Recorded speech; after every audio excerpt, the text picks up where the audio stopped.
This place is buzzing. That's right. This venue is a miniature representation of that time known as the era filled with boundless possibilities.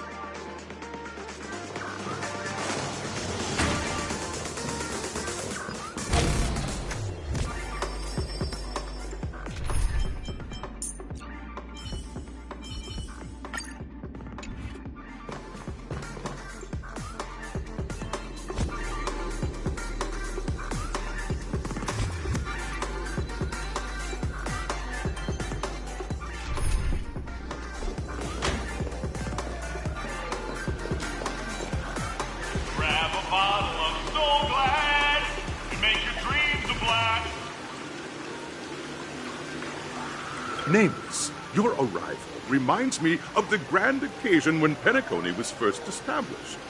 I was still a young, bright-eyed lad back then, lured here by the watchmaker's ads, full of zeal and ready to make my first fortune in life.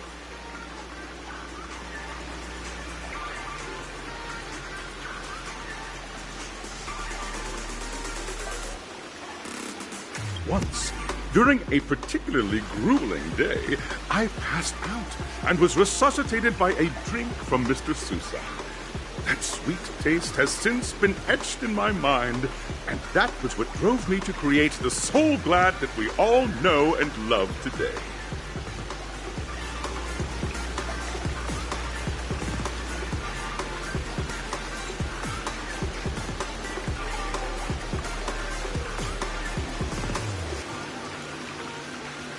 The dream-chasing era was truly a wondrous time. Oh, I miss those days, and the watchmaker. Scorched Sand Hall is my homage to that time of boundless possibilities.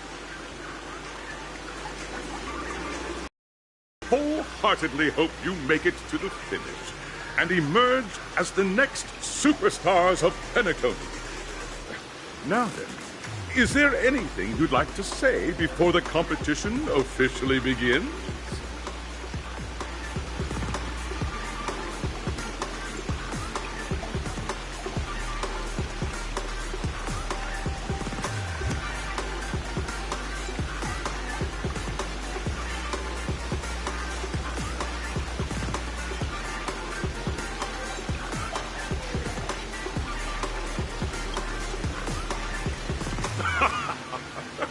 There's that swift and decisive trailblazing spirit. How about you, Miss March?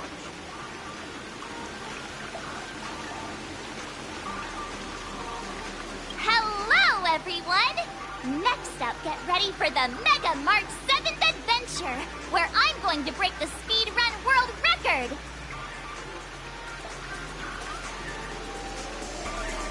Trailblazing into the uncharted and challenging the limits. That's Miss March 7th for you. How about Miss Firefly? I hope that by the end of this journey, everyone will have achieved the outcome that they hoped for. Ah, a wonderful wish! Miss Himiko, what are you expecting from your team? Safety first, everyone. Simple words, but full of warmth. Waiting for you are 3 stages, each connected to that era. The first 2 stages offer 2 distinct paths to choose from, with unique challenges on each route.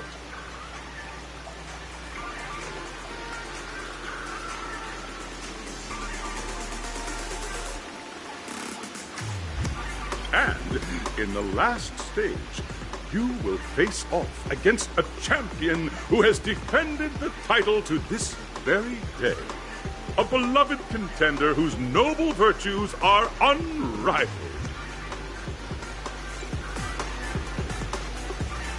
Those are the rules. Simple. Everyone clear?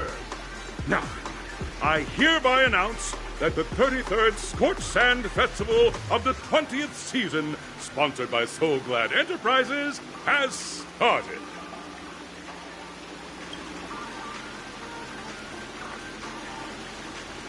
Everyone, as the Charmony Festival is drawing closer, we must reach the end as quickly as possible.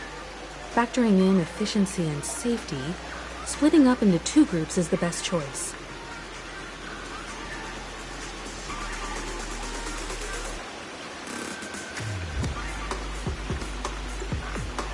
March and I haven't known Miss Firefly for too long and aren't overly familiar with her.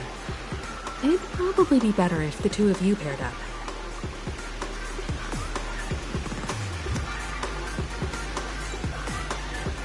Fine by me.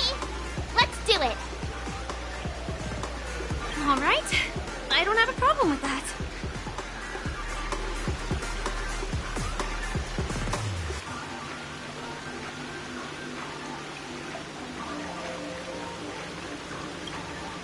We'll split into the assigned groups then. Let's not waste time.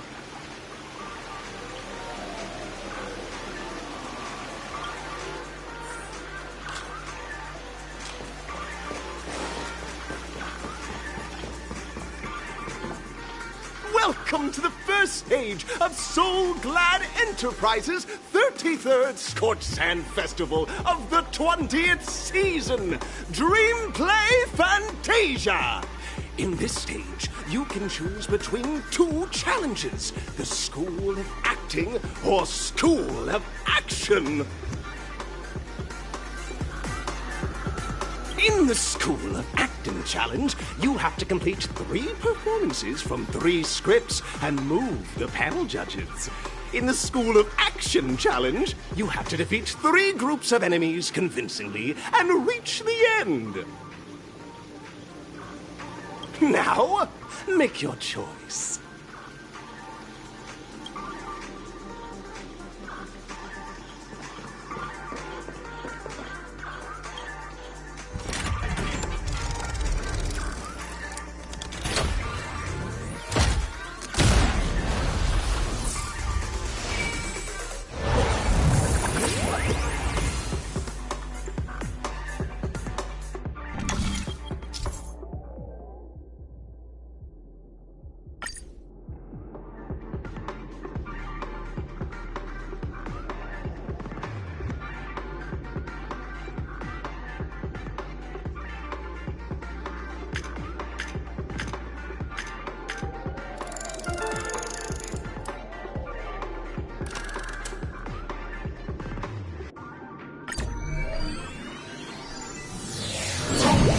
The champion's crown awaits you on the stage. Welcome to the Arena of Action Stars. Please make your way to the stage and vanquish those malevolent scoundrels with your dazzling fighting techniques. The title of Penacony's next big action star awaits you. Competitors, allow me to introduce the rules of this challenge to you. There are a total of 3 stages up ahead, each with their own challenges. The enemies you will contend against are antagonists from the film Once Upon a Time in Dreams. Defeat them swiftly and decisively to set a new record. It's worth mentioning that the fastest time of this stage was achieved by a contestant with fiery red hair. Astoundingly, he overcame all enemies across the 3 stages in only 5 minutes.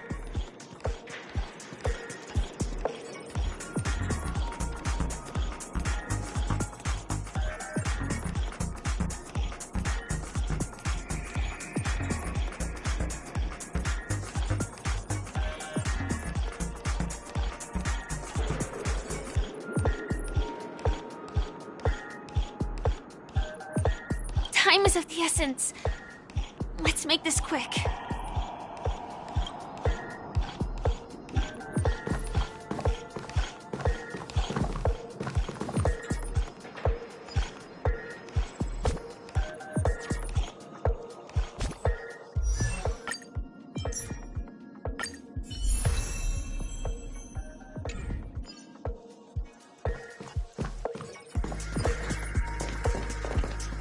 Contestants, you are about to confront the monsters of the primordial dreamscape. During this period, Penacony was nothing but a barren wasteland. The dreamscape was fraught with strife and disorder, with memory zone memes running rampant.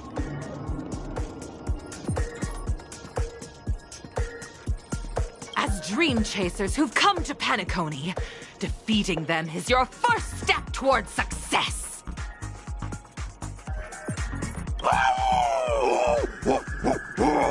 All the Soul Glad is ours! Don't even think about plundering the Soul Glad from us!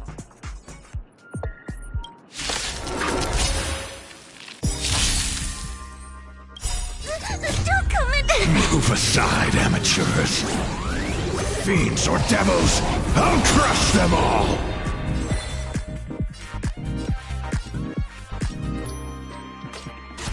Time for a buzz.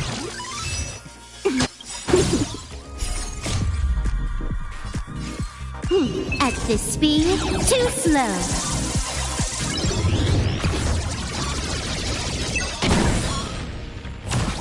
Again? Half the work is already existence as fleeting as the dawn's dew, destined for oblivion. Not a scratch. Lance ablaze! Flaming lance! Forward! Maybe I can do this. I weep for the departed.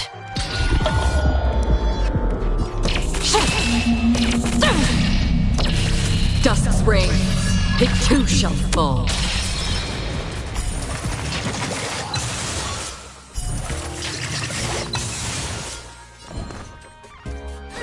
Somebody help me!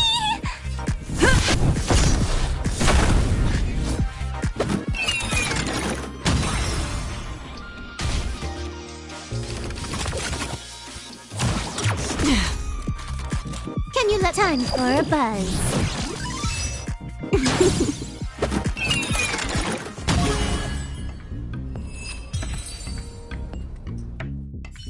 Soul Glad! My Soul Glad!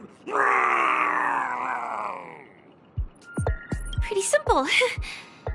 I just hope these tests don't take too long.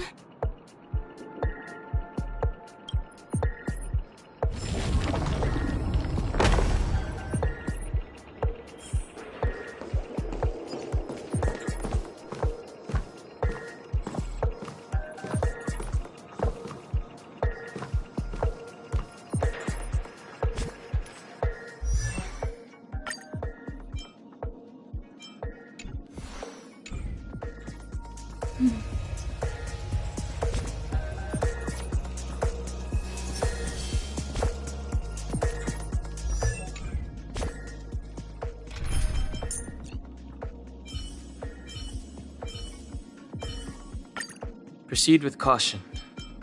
I've got you.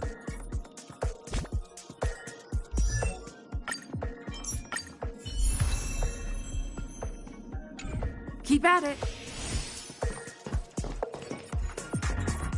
Congratulations on becoming the first group of Dream Chasers! Answering the call from the Watchmaker, you are disappointed to learn that Penacony isn't paved with gold. Resigned to your current plight, you start from the hierarchical dredges, biding your time for a chance at success.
Just as you're about to give up, a downpour sparks a business idea. You enter the umbrella business! But just as things are looking up, you encounter a competitor. Defeat them and emerge victorious from this trade war.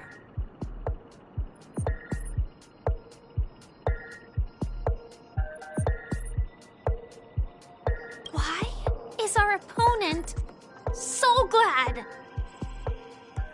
Because this is So Glad Enterprises' 33rd festivity auditions of the 20th season! Isn't this just product placement? To safeguard the integrity of Soul Glad, I will soar high into the sky and become its shiniest star. Whoosh!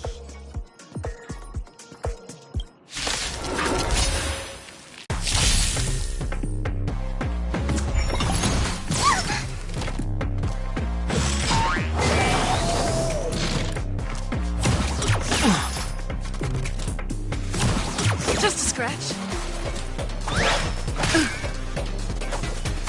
Do not be afraid. Heaven's Surge. Celestial Dragon. Did you come here of your own volition? Or was it fate? I'm gonna hold everyone back again. Give me strength!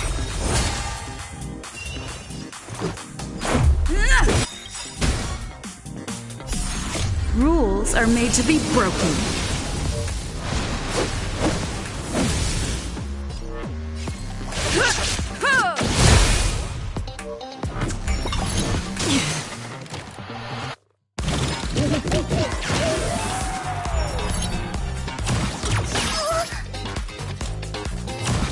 Oh, Grace.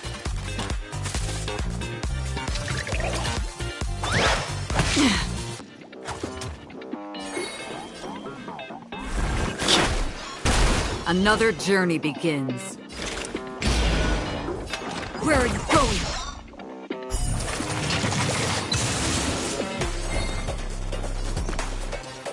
Demon depart! Don't worry, it's just a scrape.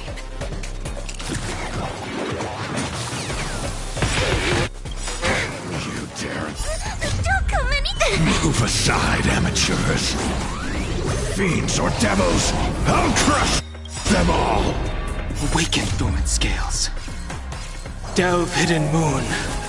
World cleansing dragon. This is our chance.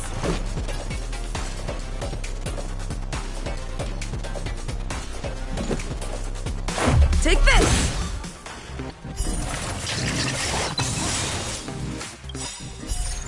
I weep for the departed.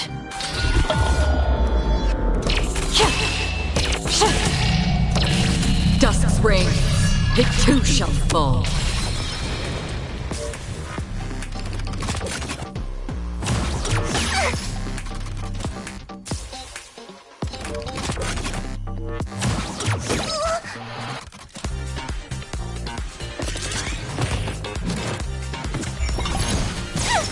I surrender.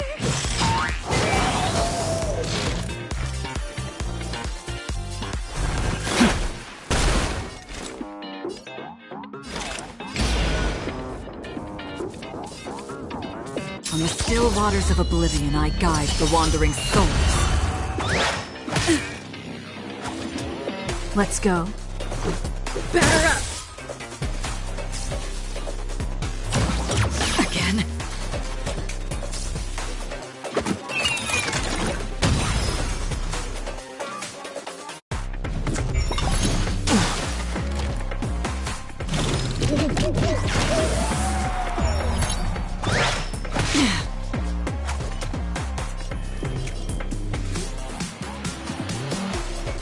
Heaven's Surge. Celestial Dragon.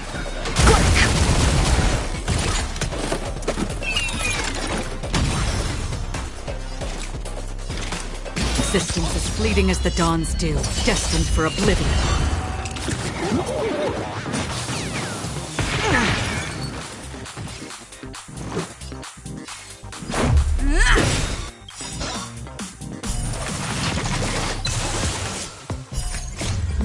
Rules are made to be broken.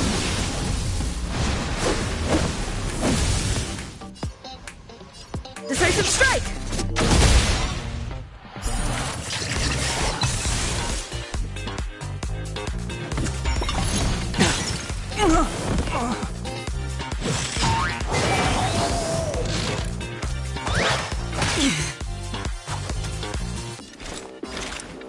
In the still waters of oblivion, I guide the wandering souls.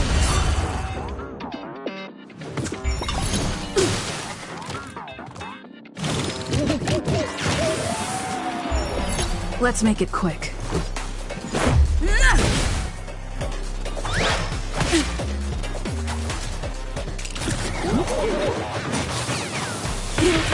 All will eventually rest upon me. Let's go.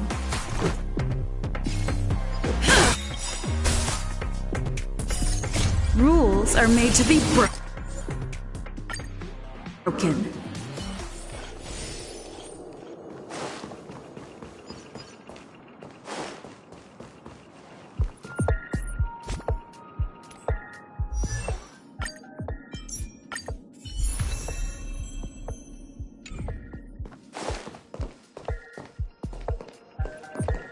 Congratulate just as you're about. Why?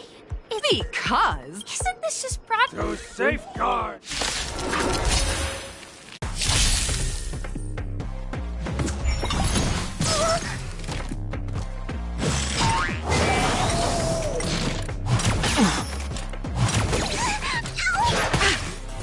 Do not be afraid.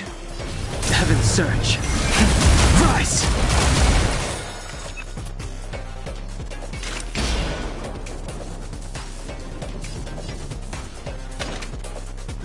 I'm scared. Stay put!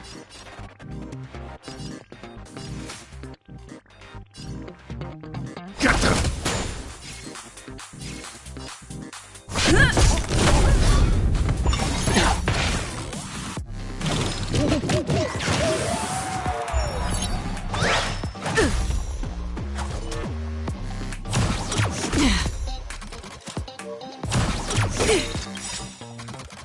Lance ablaze!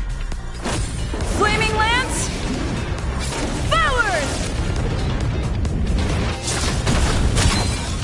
I sense a storm. Heaven's surge. Cloud-bearing dragon. Rise! Where are you going?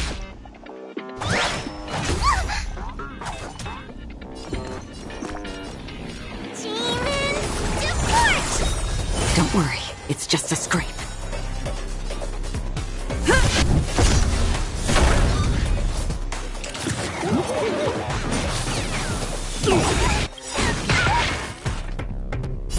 Don't come in. Move aside, amateurs. Fiends or devils, I'll crush them all! Awaken dormant scales. Delve hidden moon. World-cleansing dragon.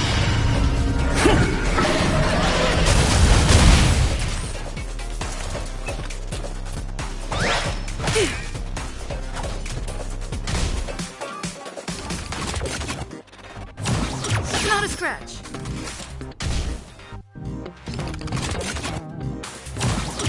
Grace.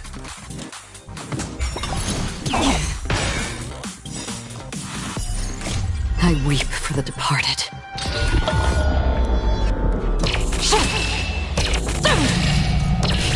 Dust's reign, it too shall fall.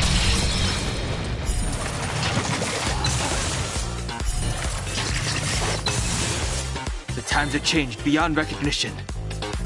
Heaven's surge. Celestial dragon. Quick!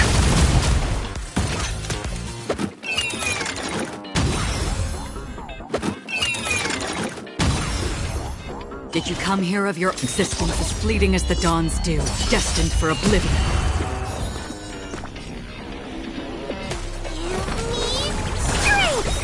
Nice teamwork.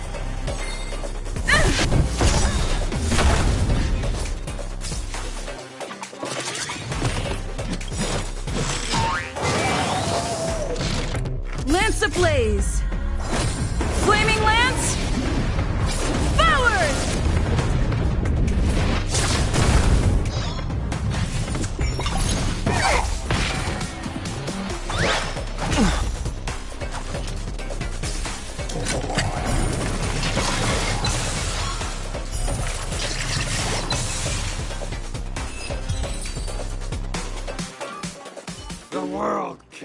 me with pain, and I provide with Soul Glad in return. Whoosh!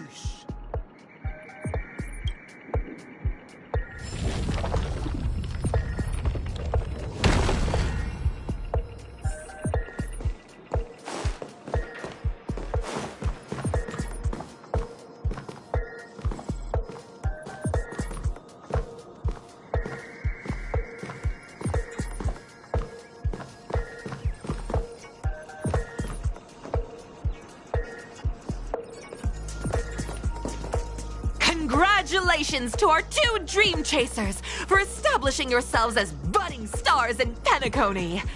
However, now you face a competitor selling at low prices, pushing you to the brink of bankruptcy. No matter how lengthy the battle, you always persevere.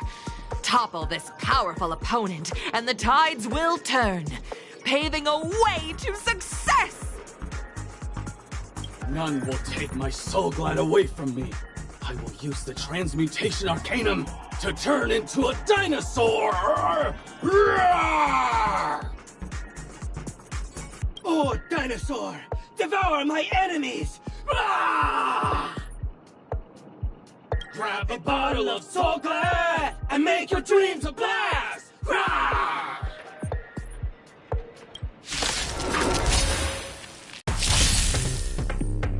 Do not be afraid.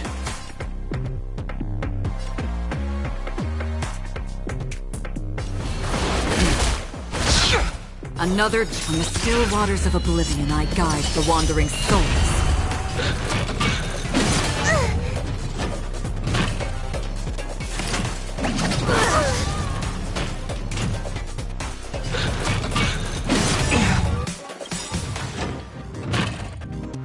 Awaken, dormant scale. Delve, hidden moon.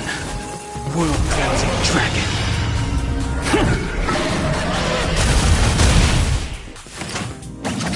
Familiar. Do we have to fight? Demons, depart! Don't worry, it's just a scrape.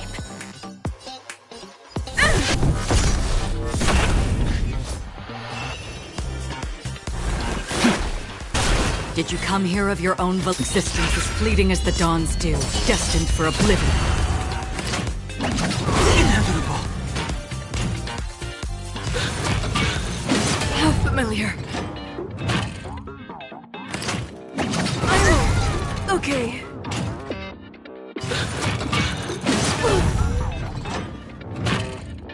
I'm gonna hold everyone back again.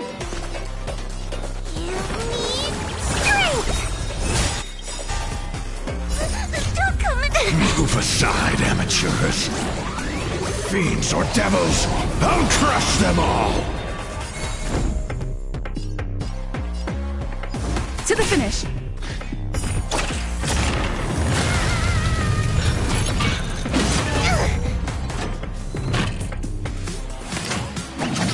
Familiar. Do we have to fight? Demons, depart! Don't worry, it's just a scrape.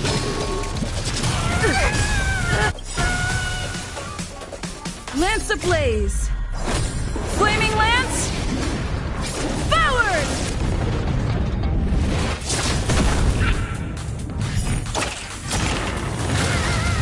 Sense a storm.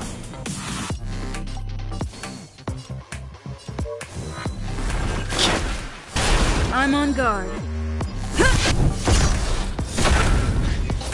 Another from the still waters of oblivion I guide the wandering souls. The times have changed beyond recognition. I weep for the departed.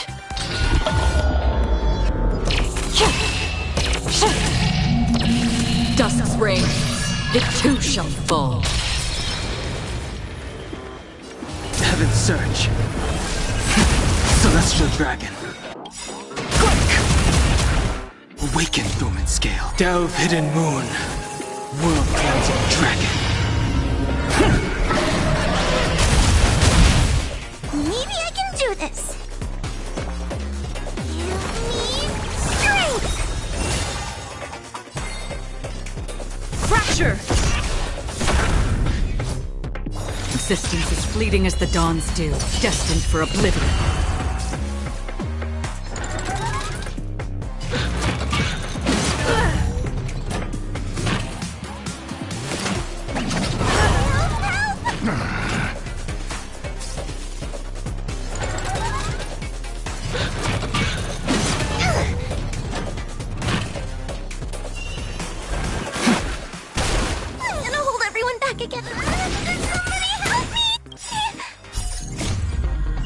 Move aside, amateurs.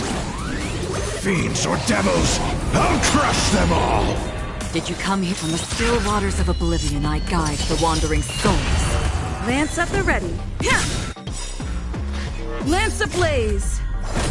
Flaming lance! Forward!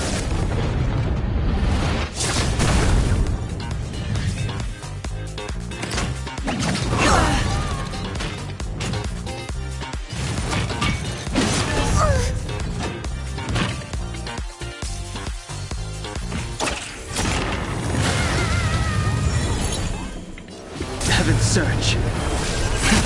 Cloud-bearing dragon. Rise! Another existence as fleeting as the dawn's dew, destined for oblivion.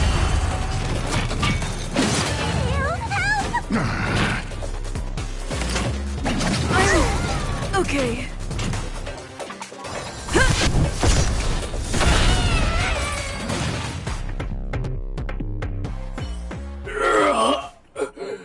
The body withers, but the soul-glad name shall not. You truly are a beast, more than I could ever be. That should do it! Okay. Let's go. Mr. Yang is waiting for us. Isn't this fight way off from the actual storyline? Transforming into a dinosaur isn't imaginative enough for you? This is the sort of magic only seen on Penacony. Anyway, let's get back on track. Where were we? Oh, that's right. After an extended battle, you finally emerged victorious! But the companion who journeyed to Penacony with you chose to leave, having lost all hope. In the years that followed, you encountered each other once more on the prosperous streets of Penacony, but dared not call out to one another. Perhaps akin to the lingering regret of every dream chaser. Ah, well done! You brought to life the thrilling action scenes from Once Upon a Time in Dreams with your fighting skills. Looks like we won! Let's hurry up and get to the next stage.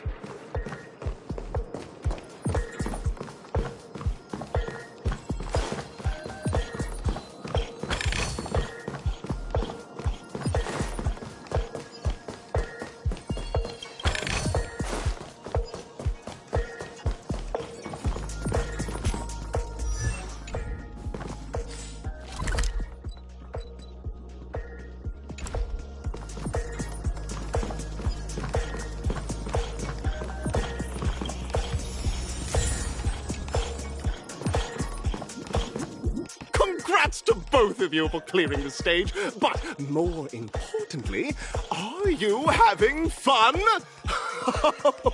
Fun is more important than success.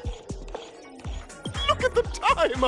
You finished much faster than that red-haired contestant did. That red-haired contestant. Who is that exactly? You'll find out eventually, but only if you clear the next test first. Welcome to the second stage of the 33rd Scorched Sand Festival in the 20th season, sponsored by Soul Glad Enterprises. Gunfire time! You have the option to choose gunfire and undergo Brother Hanu's trial, or time, where you'll face Clucky's trial. And now, make your choice!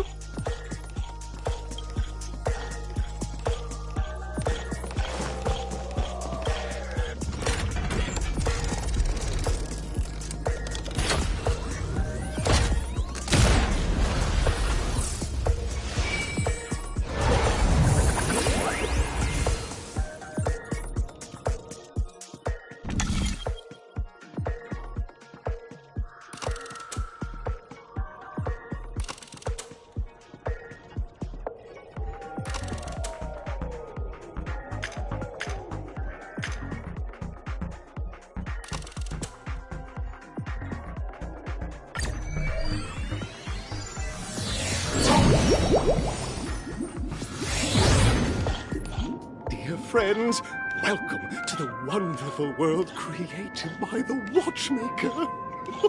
Awaiting you up ahead is the titular character from the beloved Clocky animation, Clocky! It's said that the Watchmaker dreamed up the idea of Clocky when he was just a boy. Back then, he was merely an apprentice in a clock shop. And one night, he dreamt that all the broken clocks started sprouting arms and legs. Like a skilled pilot, he steered them towards the right path. As a classic figure who grew up with many, Clocky truly shaped a generation, solidifying the Watchmaker's pivotal role in popular culture.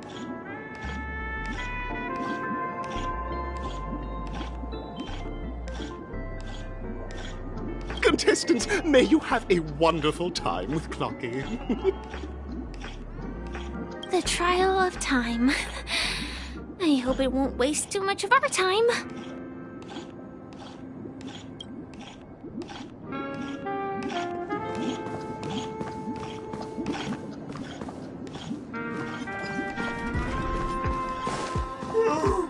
Am I just a failed experiment? That statue. Did it just speak?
Experiment?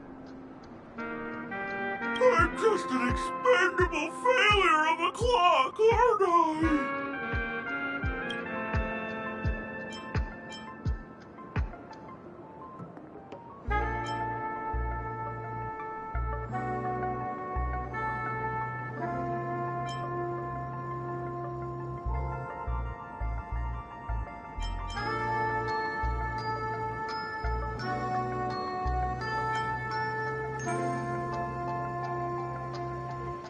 Don't be naive, buddy. Failure isn't a sickness.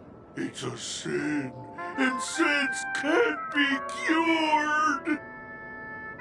You guys are just like the other challengers. You want to enter my inner self? Then please be my guest. But you won't find anything worthwhile. I'm just a failed piece.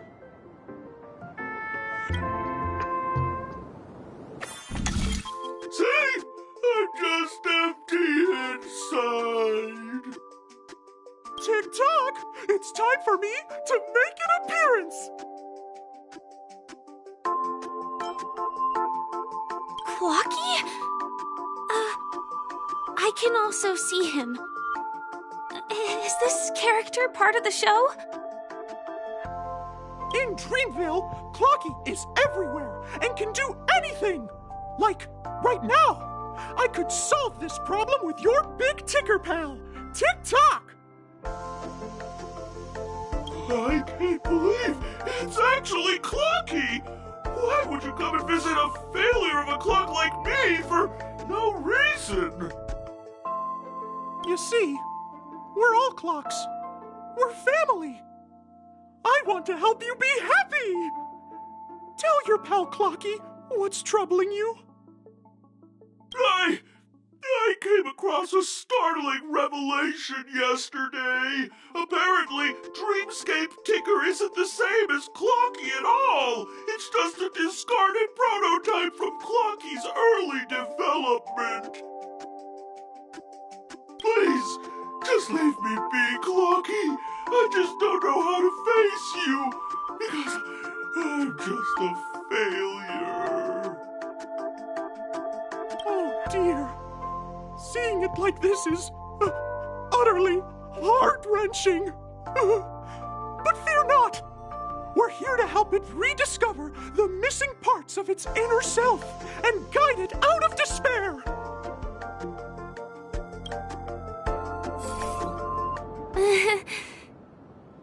I guess even troop members can experience existential crises. Don't worry, miss. I've already pinpointed its missing parts. Over here, my friends. Better use that hamster ball night speed.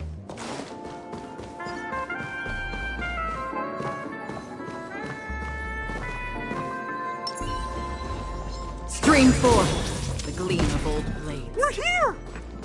There's a missing part on the opposite side. But how do we get over there?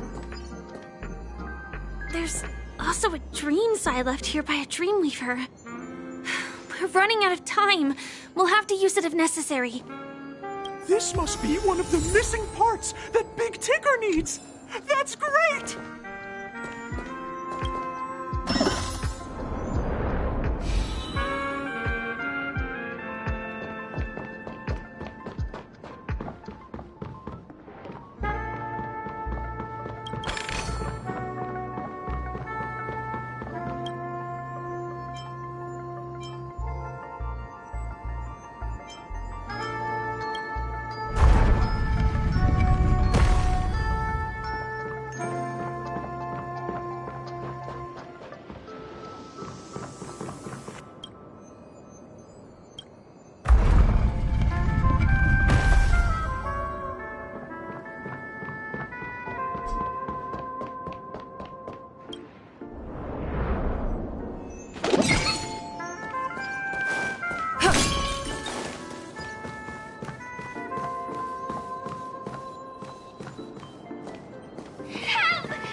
Oh dear!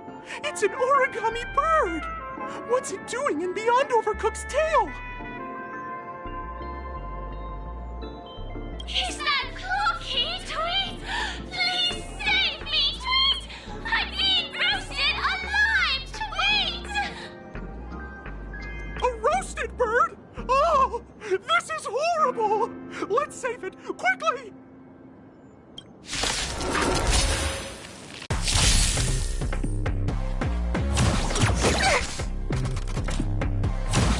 Not a scratch.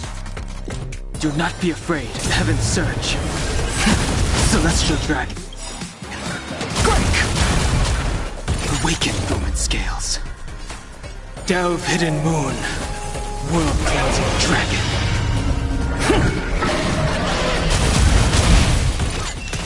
From the still waters of oblivion, I guide the wandering souls.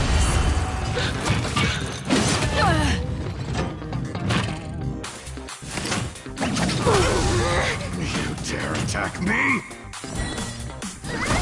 Somebody help me! Fracture!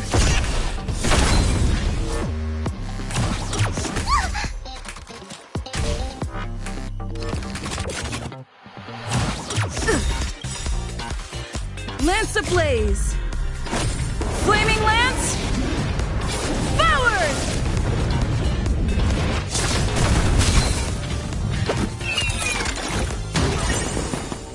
sense a storm. Heaven surge. Cloud-bearing dragon. Rise!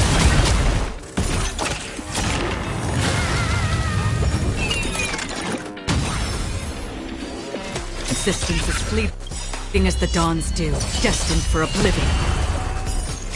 I weep for the departed.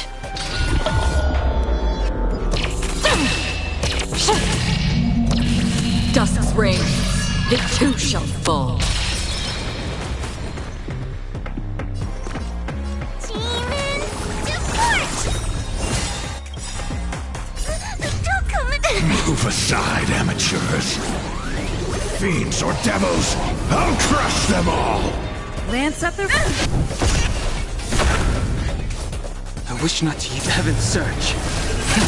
Celestial dragon. Break!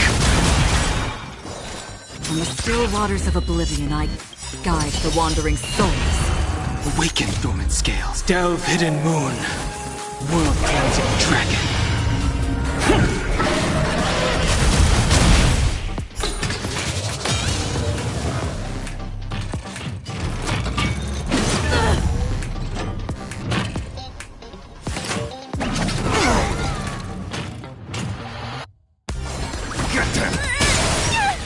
Time to go on the offensive. Fracture!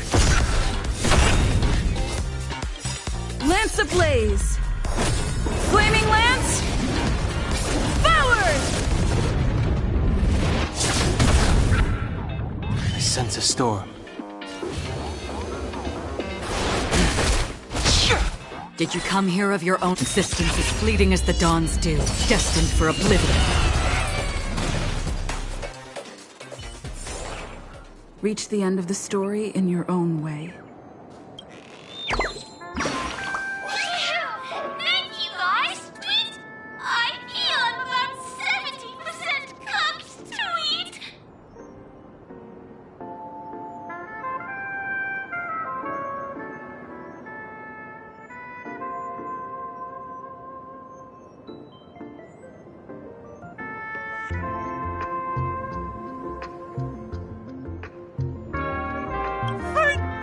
You're okay. But why did you burrow yourself into that fella's tail? Because that fella stole one of Mr. Big Ticker's paws, tweet! I wanted to help retrieve it, but I accidentally got myself stuck in the oven, tweet! Go ahead and get it, but be careful, it's hot, tweet!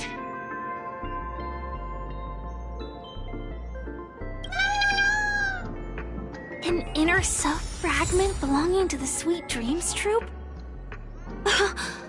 This is just too surreal.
Stream 4.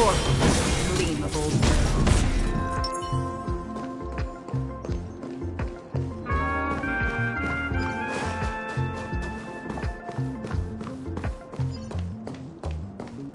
We've gathered all the missing parts. Let's hurry back. We don't want to keep Big Ticker waiting.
As long as you have these, you'll be able to find closure.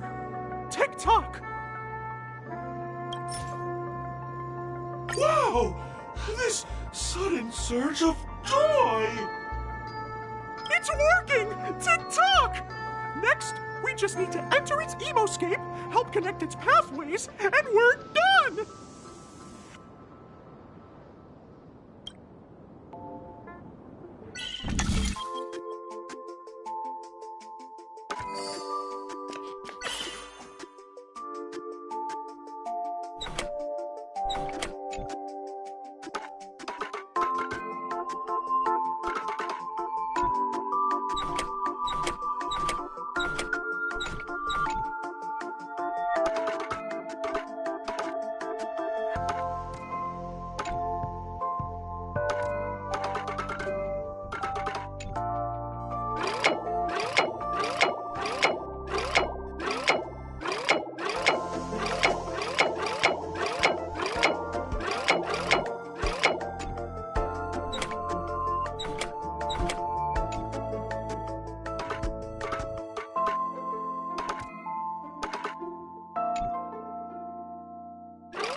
What's going on in here? Your inner self is a mess! I'm not qualified to be the real Clocky! Just give up, Clocky!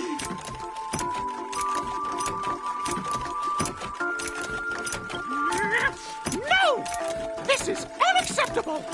You have to face your fears!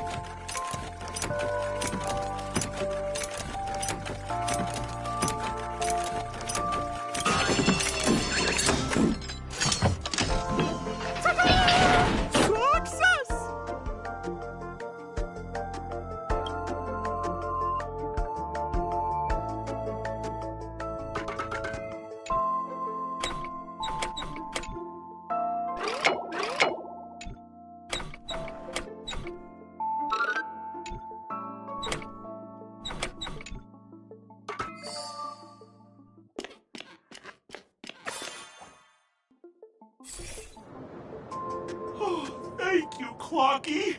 If not for you, I'd never be able to connect with people like this. You helped me find myself again.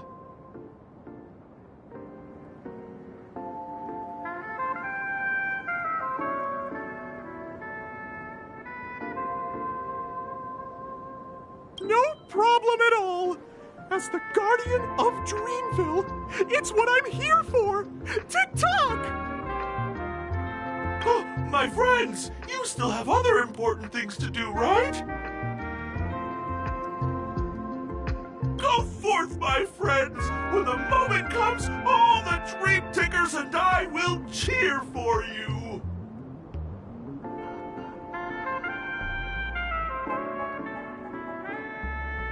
It's all done! Victory's in sight! Let's head to the final stage.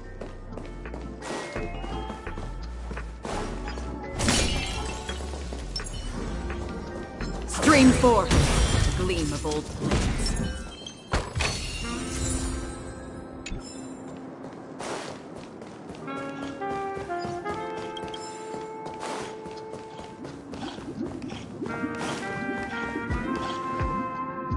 Congratulations to both of you! Oh, you've overcome all obstacles and proven yourselves! But, unfortunately, there is only one who can be Penacony's festive superstar.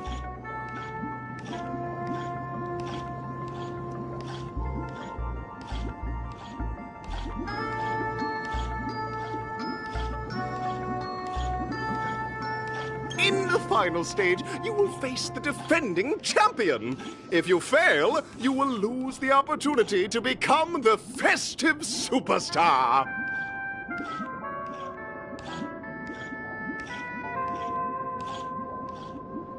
Welcome to the 33rd Scorched Sand Festival's third stage in the 20th season, sponsored by Soul Glad Enterprises, Superstar Showdown.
No way. I think I just saw someone. Someone extraordinary.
If there's anything you need.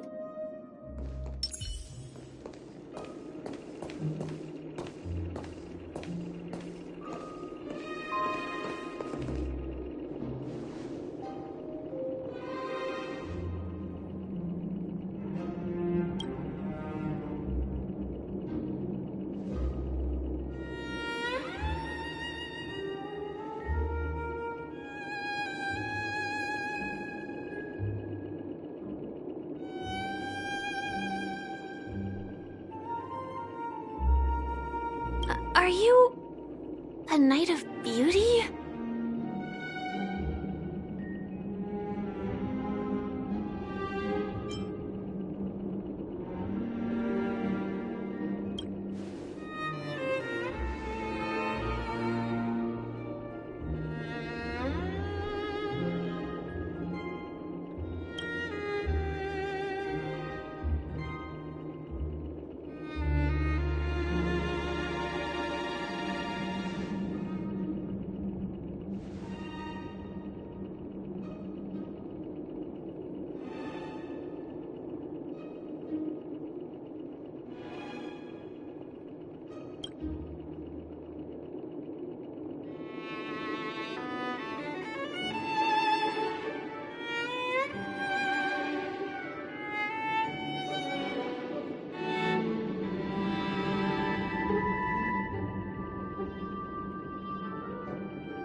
That's right. This magnificent dream is built upon the Stellaron and the countless sacrifices of many people.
Bear witness to honor.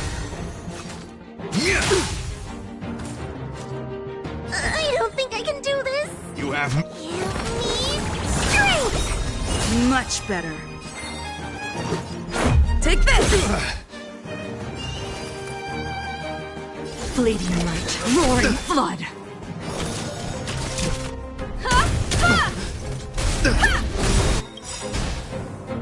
Perhaps you still don't understand. Humanity never conceals its desire to control the heavens. And I'm no exception.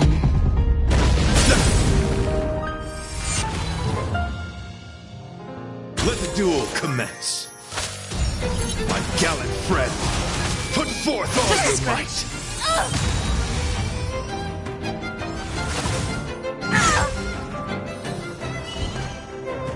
Got that rise to the challenge. Stand down and I'll spare you. A blade of moonlight. Rise to the challenge. All will be revealed.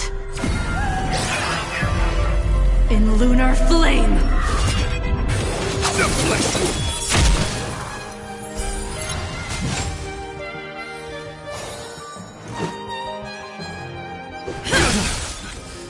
You won't get away!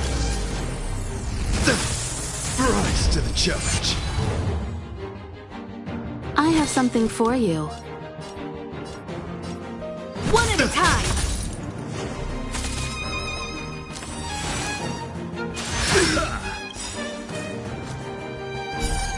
Rules are made to be broken.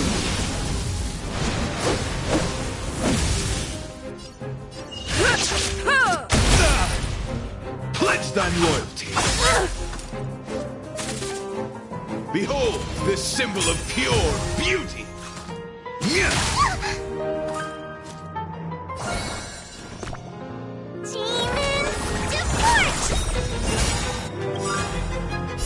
Don't come in here! Move aside, amateurs. Fiends or devils, I'll crush them all. Nowhere to run!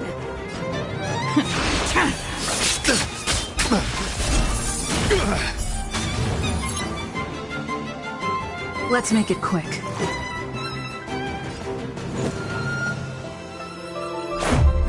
The flesh wound. Rise to the challenge. You are fighting a gentleman. Confess. More than that. Perhaps you still don't understand. Humanity never conceals its desire to control the heavens. And I'm no exception.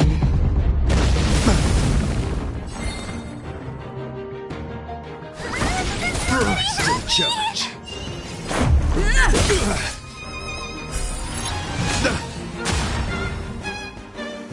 Ready for death. The flesh. Just a scratch. Rules are made to be broken.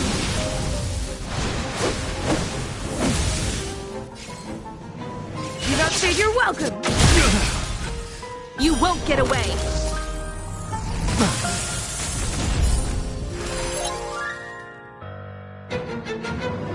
I have something for you. Rise to the challenge. Do we have to fight? I have. Strength! Let's go. Batter up.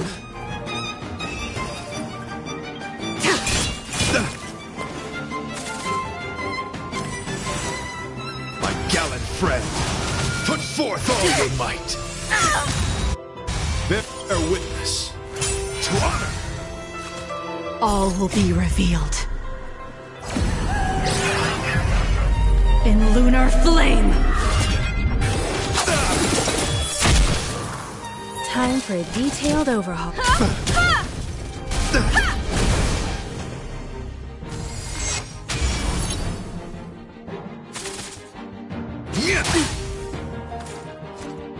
Let the duel commence.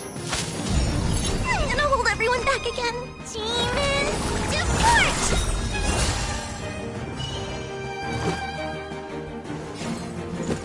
Take this! The flesh wound.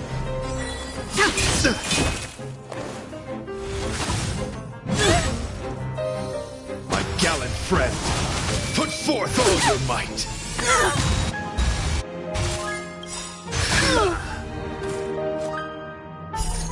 Rules are made to be broken.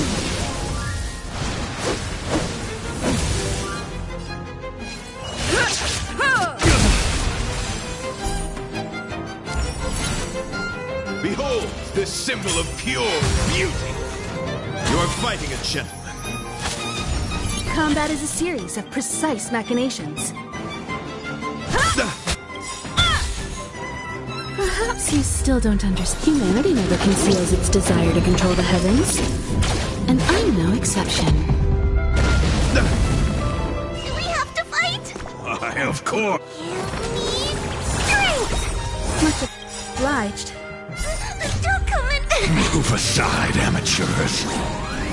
Fiends or devils, I'll crush them all!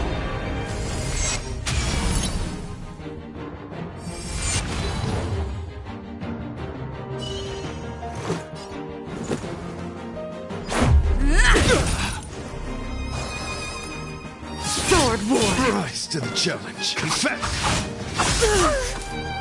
My gallant friend, put forth all your might. It'll take more than that. You've got a lot of nerve.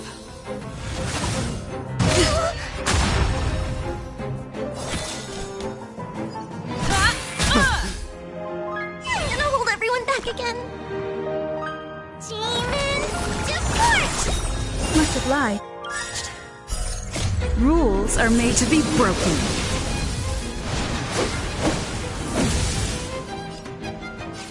You outstayed your welcome!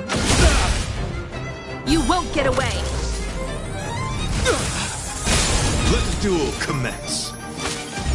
My gallant friend, put forth all your might. Let's make it quick.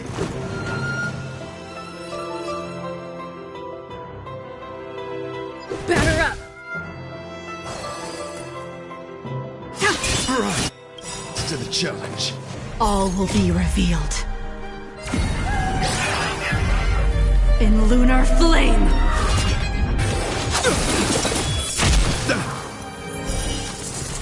A blade of moonlight. Rise to the challenge.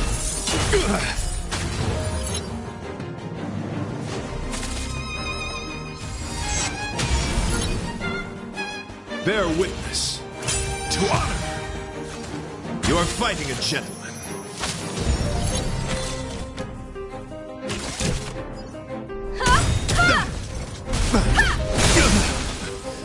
You won't get away!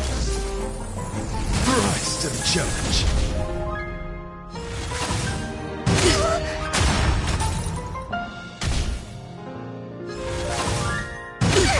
It'll take more than that. Maybe I can do this.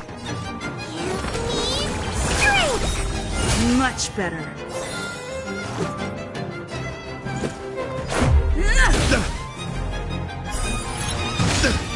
Rise to the challenge.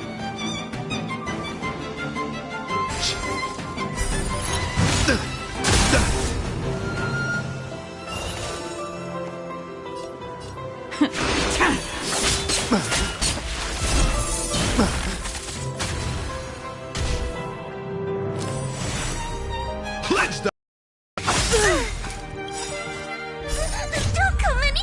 Move aside, amateurs. Fiends or devils, I'll crush them all.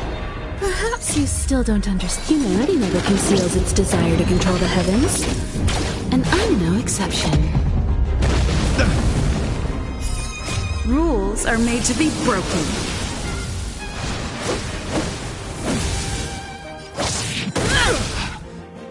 My gallant friend, put forth all your might.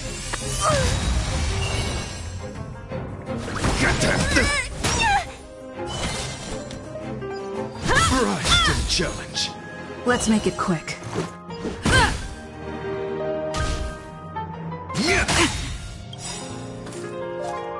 All will be revealed. In lunar flame! Rise to the challenge. My gallant friend, put forth all your might. Tedious.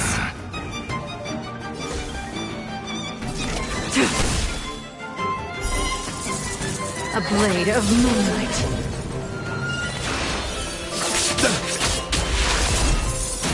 I'm gonna hold everyone back again. Demons, depart! Much obliged. Behold this symbol of pure beauty. Let the duel commence. Time for a detailed overhaul. One at a time! Take this! You won't get away!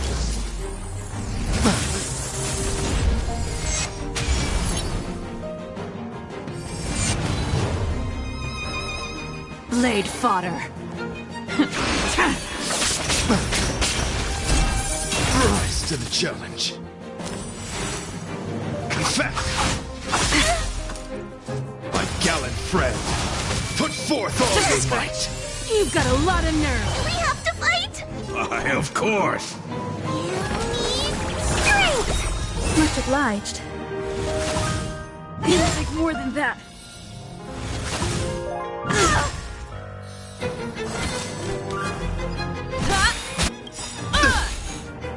Perhaps you still don't understand. Humanity never conceals its desire to control the heavens. And I'm no exception. Rise to the challenge. Let's go.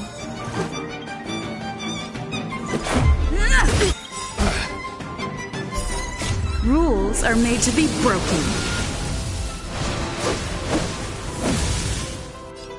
Decisive strike!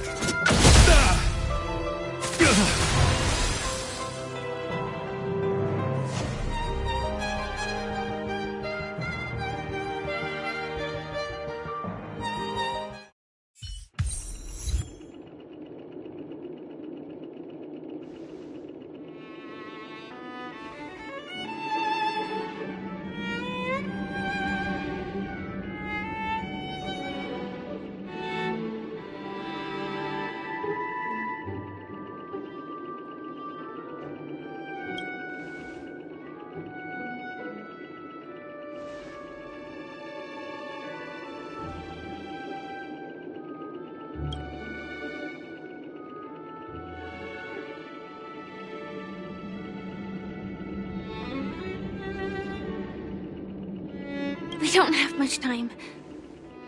May fate allow us to meet again, Knight of Beauty.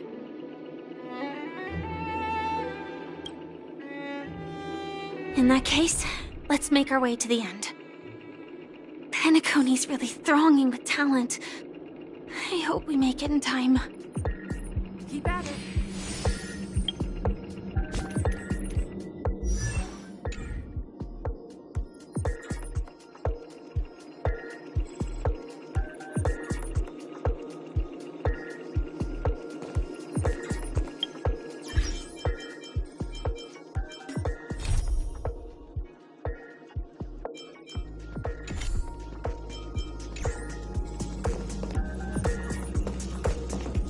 Keep at it.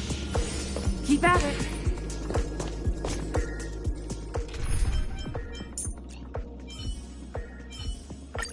As always, Himiko, I can handle it.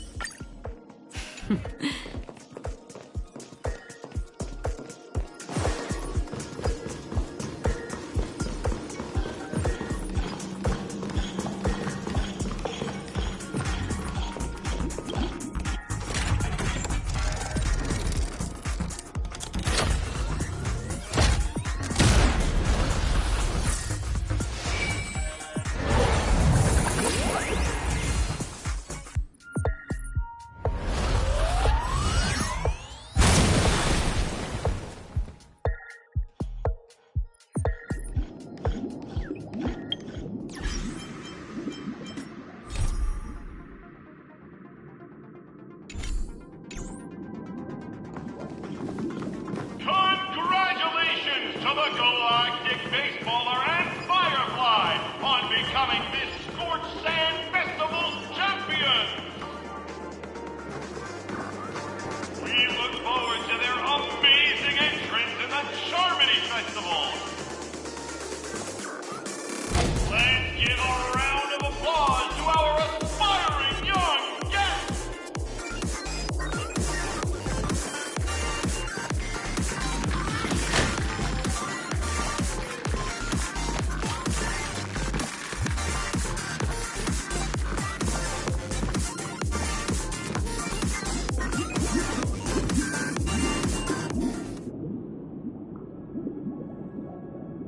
Congratulations to the both of you on becoming the festive superstars of this year's Charmony Festival before entering the Grand Theater.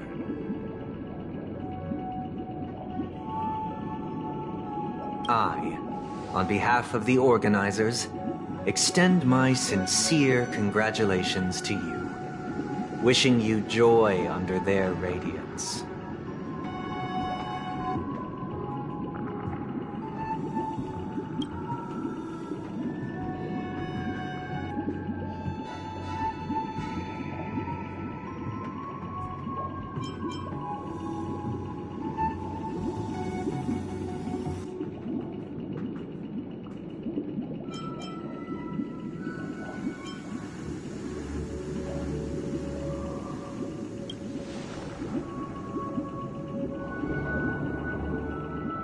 As previously promised, my sister, Mr. Yang, and I have met with the Dream Master.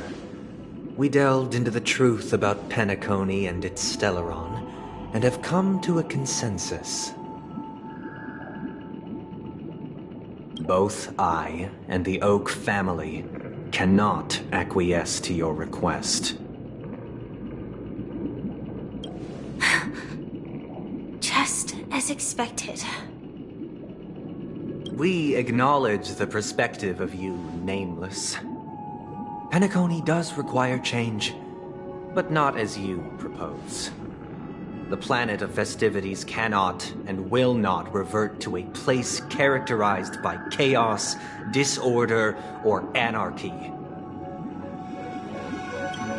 Through your journey of overcoming obstacles, you must have glimpsed the essence of that era. The vulnerable ruthlessly eliminated, equality non-existent, common folk living precarious lives, eking out a dreary existence.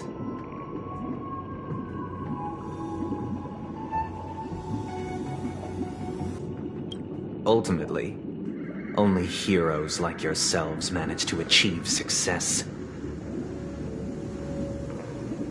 But I would dare ask, if you did not possess the special status of having a Stellaron, and you were but an anonymous and frail member among the masses, which Penacony would you prefer?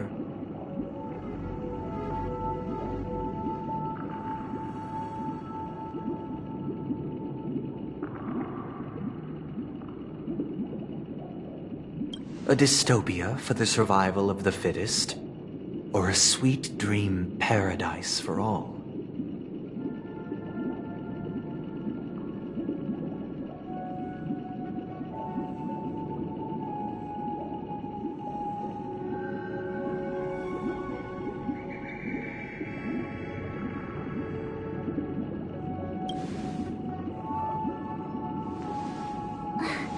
That's not the point! Don't let him mislead you! Mr. Sunday, even if the members of the Oak family can't fully agree on what to do about the Stellaron, now's not exactly the time to be holding an extensive discourse about Penacony's past and future, is it?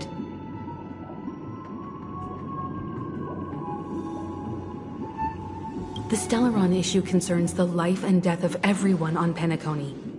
If anyone has a better suggestion, the crew is more than willing to listen. Also, it'd be best to tell us the ins and outs of that meeting.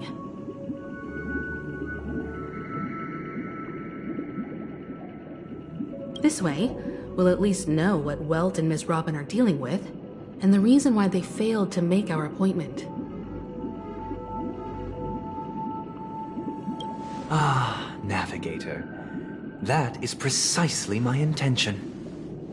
With all present, let's begin by discussing the details of that meeting. Let's talk about our tribulations and choices, our ideals and beliefs.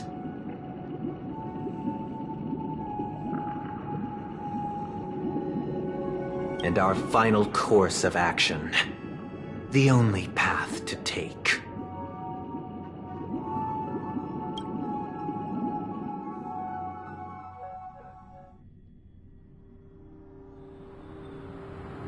You mean to say that for the longest time, there have been scoundrels who would use the Charmony Festival that I have bequeathed to the masses as a tool to realize their ambition? Indeed, Dream Master. Once the Charmony Festival begins, the Stellaron's powers, along with the song, will be broadcast across the entire planet of Penacony. And then everyone in their dreams will be unable to awaken. This is indeed surprising to me. The dreamscape is maintained by the collective effort of the 5 families. If someone were to use the Charmony Festival to recklessly disseminate the power of the Stellaron, this individual must hold a position of great authority. Do you have any suspects? I'd like to ask, did you really not know of the Stellaron's existence?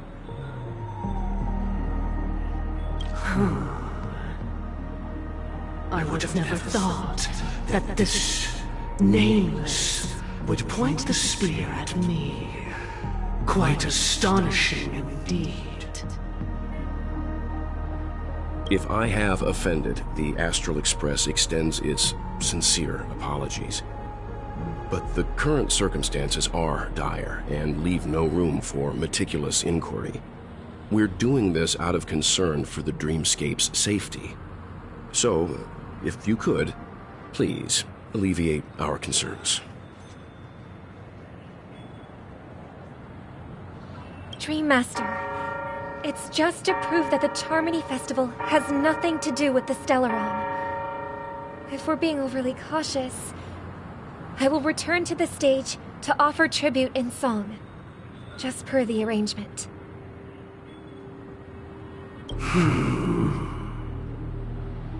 Sunday, Robin. I've watched you two grow up, and know your dispositions like the back of my hand. Both of you, right now, can surely be lauded as their most devout advocates. I already know your resolve.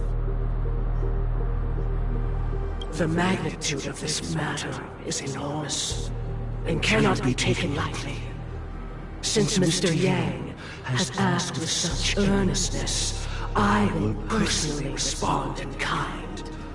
If there is a need, the entire Oak family will be mobilized to heed your call.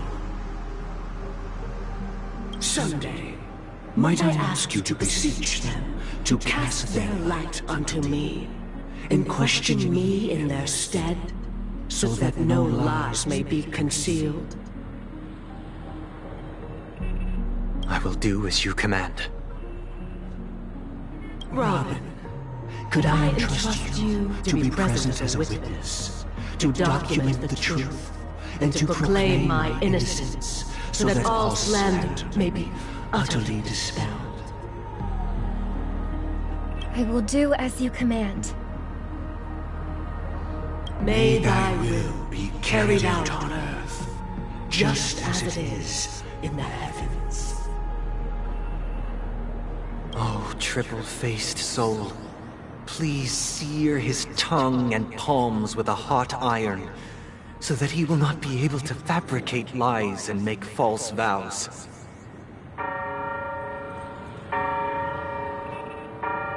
Let us begin. There is nothing else to prepare. Understood. Question. Have you devoted your life to your god, never worshipping other gods?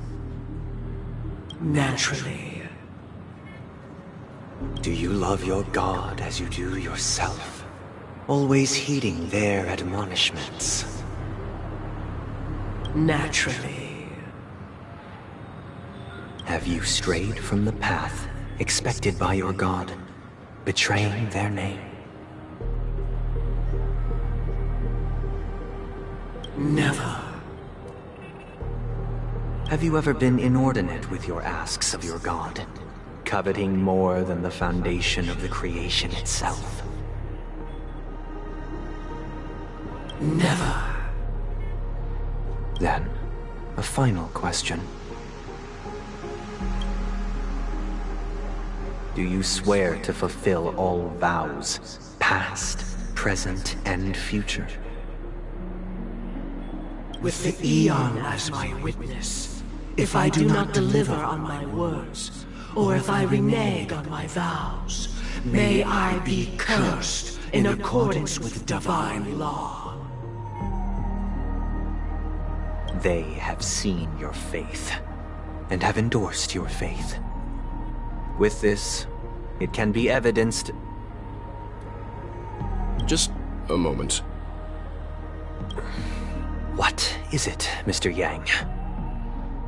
I have another question I hope to have answered. To my understanding, the family's harmony and prosperity have never relied on so-called divine laws. The god you both mentioned, are they truly Xipe? Mr. Yang should know that those belonging to the family toil together as if they were kin, embracing solidarity and unity under their light. All duplicity is laid bare before the harmony. Such a delicate and complex symphony. Which other god could perfectly harmonize this, if not for the great one, Xipe? Perfectly harmonize. Therein lies the problem. It isn't an outsider lurking in the shadows who changed the harmony, but a dissonance that has surreptitiously emerged from within this very symphony itself. In the distant past, there existed an eon. With one flick of the wrist, they crafted the laws of the cosmos. Their followers formed the Beyond the Sky Choir, spreading solemn and reverent hymns throughout the universe. Later, they fell.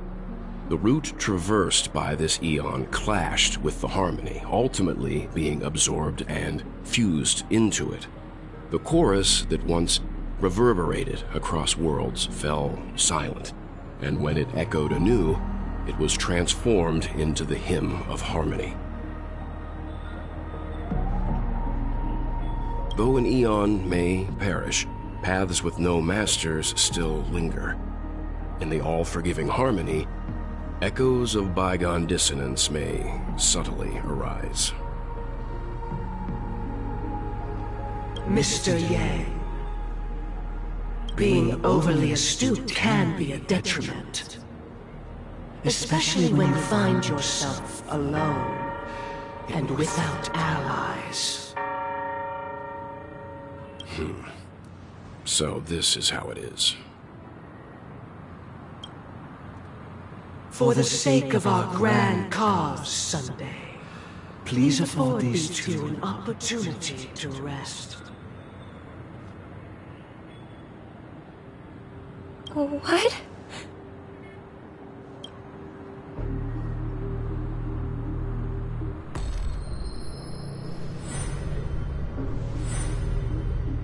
Sorry, Robin.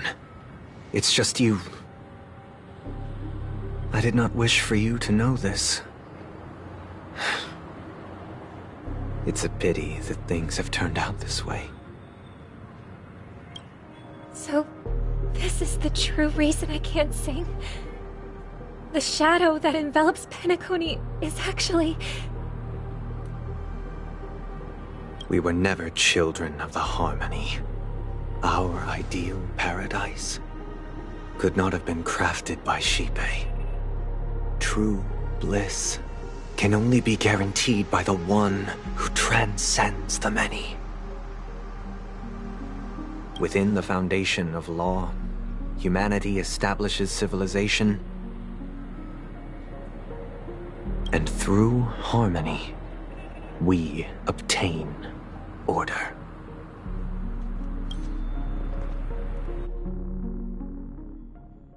Unbelievable. To think that there would be remnants of the Order on Penacony. What have you done with Mr. Yang and Miss Robin? Don't worry. I just gave them some time alone to ponder their fates. You should know that these actions make you an enemy of the Astral Express.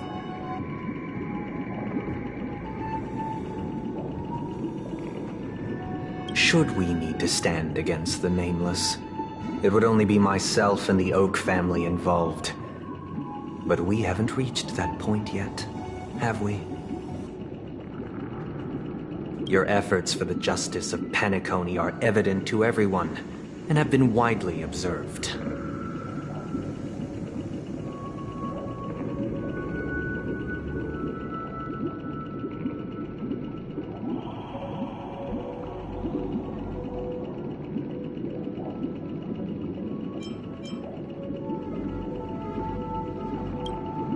Oh, I intend to.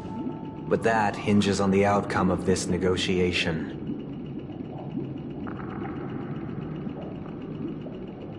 If it is the order that drove you to imprison Welt and Robin, and you're using them to coerce our compliance, then there'll be no point in entertaining any type of discussion.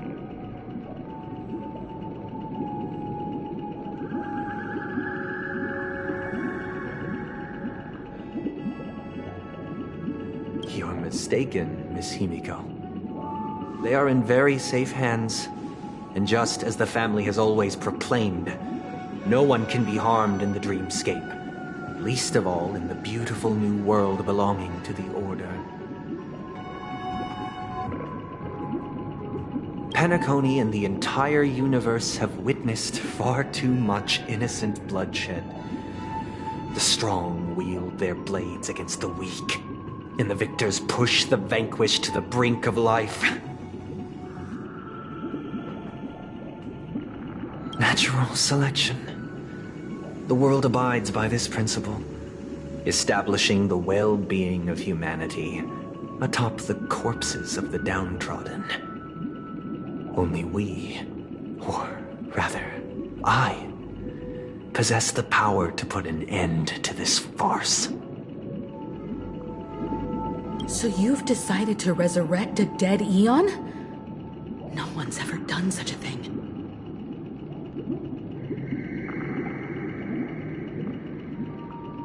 If Miss Himiko is interested, let's draw back the veil and speak candidly.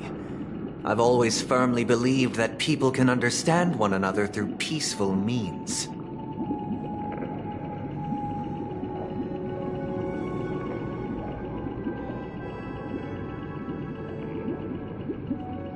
I'm willing to divulge the unembellished truth as to the intentions of the Order's Pathstriders, so that you will make better judgment for the Astral Express, for Penacony, and for this stretch of the universe. Words can hardly do justice to the beauty of that ideal.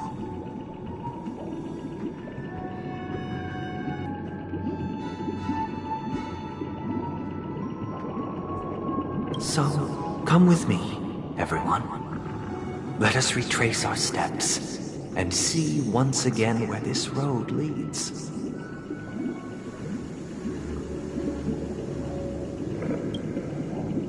Huh? Where'd he go?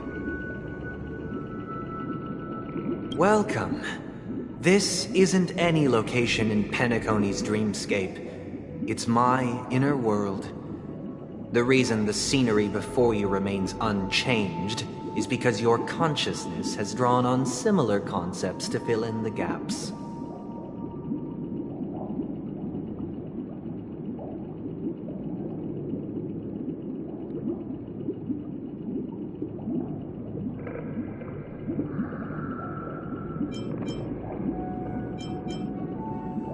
Did you do the same to Welt?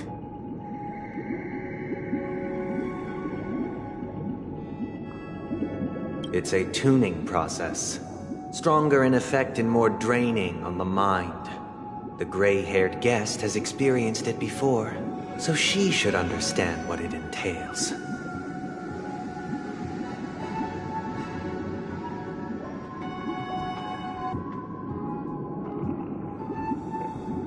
Tuning allows you to intuitively grasp my feelings, which also means that I cannot hide anything from you.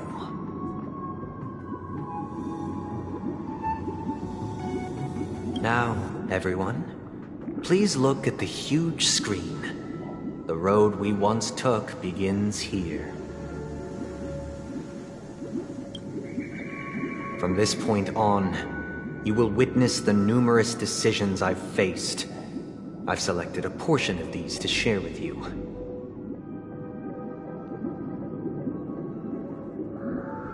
I believe after going through similar predicaments, you'll be able to better understand my thoughts. Let's begin. The first decision. A story about a baby bird.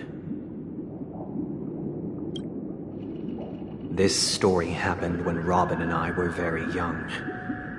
We were victims of the Stellaron disaster, and the family's Mr. Gopher Wood, who would later become the Dream Master of Penacony, saw that we siblings had no one to turn to and took us in. Later on, Robin and I lived a time with nary a care in the world.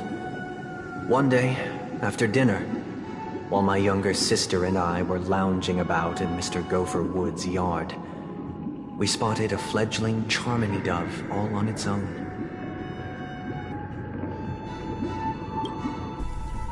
That baby bird was tiny. It didn't even have all of its feathers, and it couldn't sing. When we found it, it was already on its last breath, having fallen into a shrub, probably abandoned by its parents.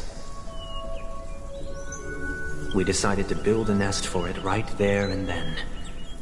However, thinking back, that winter was unusually cold, with fierce winds at night in the yard, not to mention the many poisonous bugs and wild beasts in the vicinity. It was clear that if we left the fledgling in the yard, it stood no chance of surviving until spring. So, I suggested we take it inside, place it on the shelf by the window, and asked the adults to fashion a cage for it. We decided that when it regained its strength enough to spread its wings, we would release it back into the wild. The tragic part, something that we'd never considered, was that this bird's fate had already been determined long before this moment. Its destiny was determined by our momentary win. Now, I pass the power of choice to you all. Faced with this situation, what choice would you make? Stick to the original plan, and build a nest with soft net where the Charmony dove fell.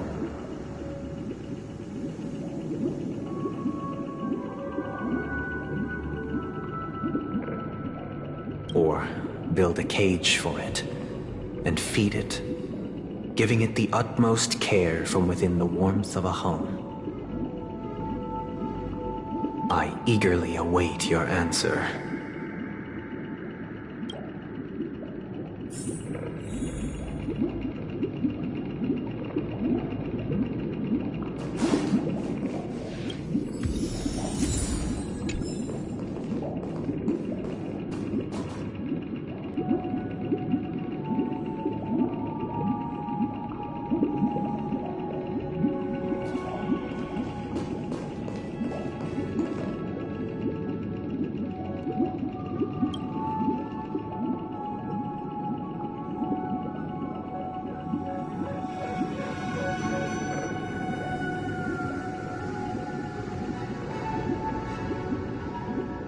I'm happy to see that you made a choice similar to ours.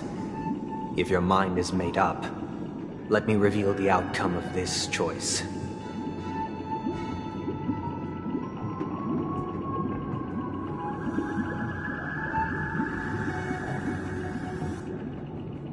We passionately nursed it back to health, preparing only the best food for it every day.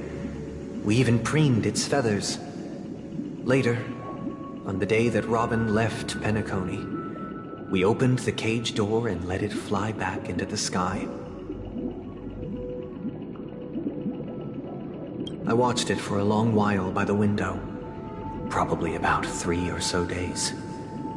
In those 3 long days, the little Charmony dove tried again and again to spread its wings to fly into the sky, but fell to the ground, only to keep trying. Finally, on the 137th attempt, It succeeded. But its attempt did not go perfectly. After flying unsteadily for a while, it fell to the ground, unable to grasp the direction of the air currents. The fall shattered its wings. It writhed helplessly in my embrace. But it was all for naught, finally succumbing to a painful demise. And in that instant, our tender care, our given love and hopes, they all became the inevitable push that sent it to its death. I deeply regret the choices we made. Next, let us head to the second decision. This time, it's the story of a dream chaser. This story happened when I was appointed as Bronze Melodia, a position exclusive to the Oak family, charged with listening to the problems and vexations of Dreamscape residents, and providing them with the relevant guidance.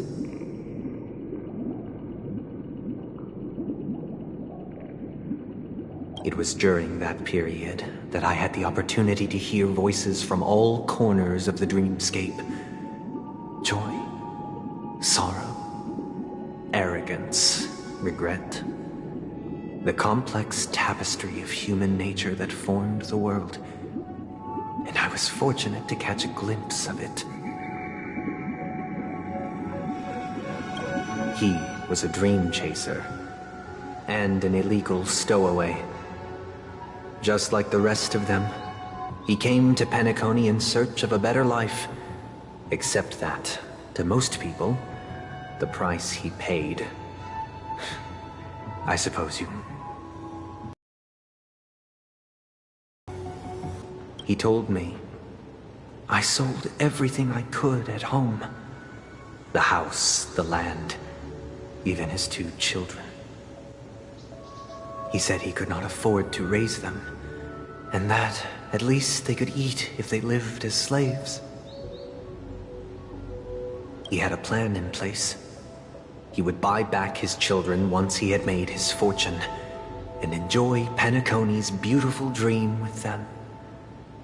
Alas, his plan to smuggle himself was somewhat clumsy, and he was sniffed out by those pig-headed hounds. After hearing the Dream Chaser's story, I immediately appealed to the Bloodhound family to cease their pursuit. That way, at least he could live peacefully.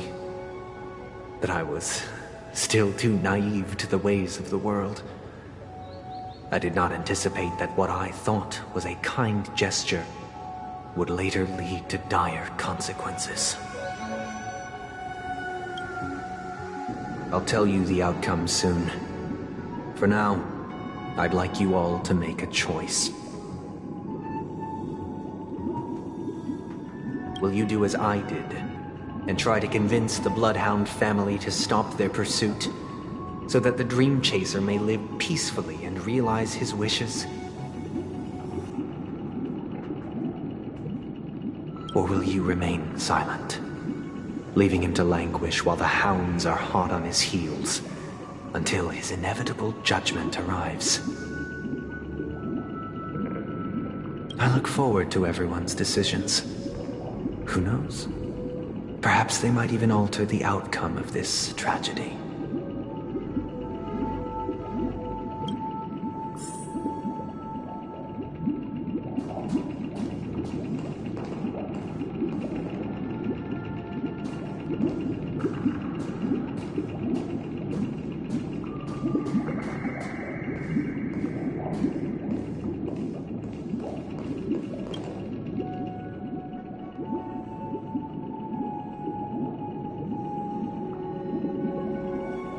I'm honored to witness you arriving at the same decision. Out of respect, I'll share with you the dire consequences that my choice back then brought about.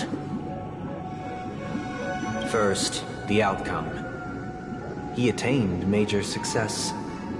After avoiding capture, He ran a business for a few years, very quickly making a name for himself, elevating his status. He might not have become a tycoon like old Audie, but he was considered a character of excellent repute.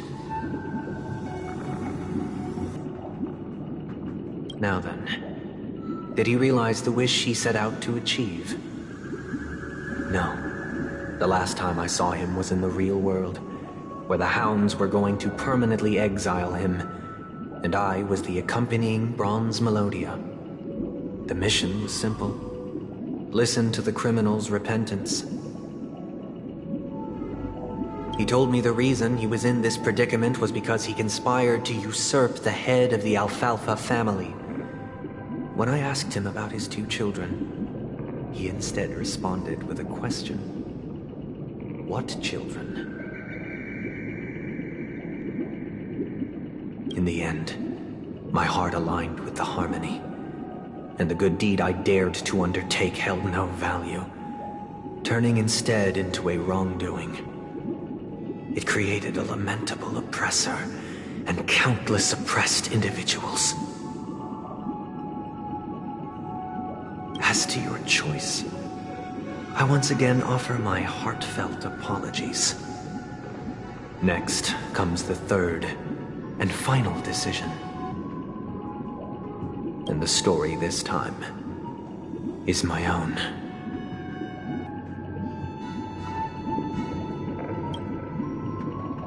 This story happened the day I was appointed the Oak family head. At that time, Mr. Gopherwood was the current Dream Master, and as per his wish, we had a private conversation. What surprised me was that the Dream Master had only come to deliver a letter to me. He let me read its contents, and it was a letter from my sister. The letter contained the usual pleasantries, anecdotes from her travels, nothing out of the ordinary. Just as I started wondering how this letter related to our discussion, the Dream Master began to speak. Do you know who wrote this letter? My sister, of course. But why would you personally visit me to hand me a letter from my sister containing mere trivialities? To help you grasp the full scope of this issue. Do you know where Robin is at this moment? From what the letter indicates, she must be in Caspelina 8, correct? She's touring there right now. Correct. Has she mentioned anything about a stray bullet? A stray bullet? What? A war has broken out on that planet. It is because of this very reason that Robin chose this destination. To spread the word of the harmony. And to save the lives of that planet. She personally made for the front lines.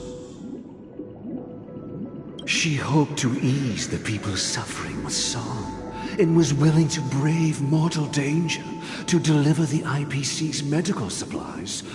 Unfortunately, stray bullets show no such compassion. Is she all right?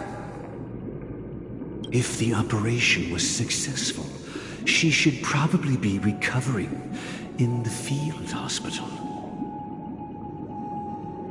By the eon above, the bullet struck her neck directly, yet possibly as a reward for her consistent deeds of harmony, it didn't hit any vital arteries.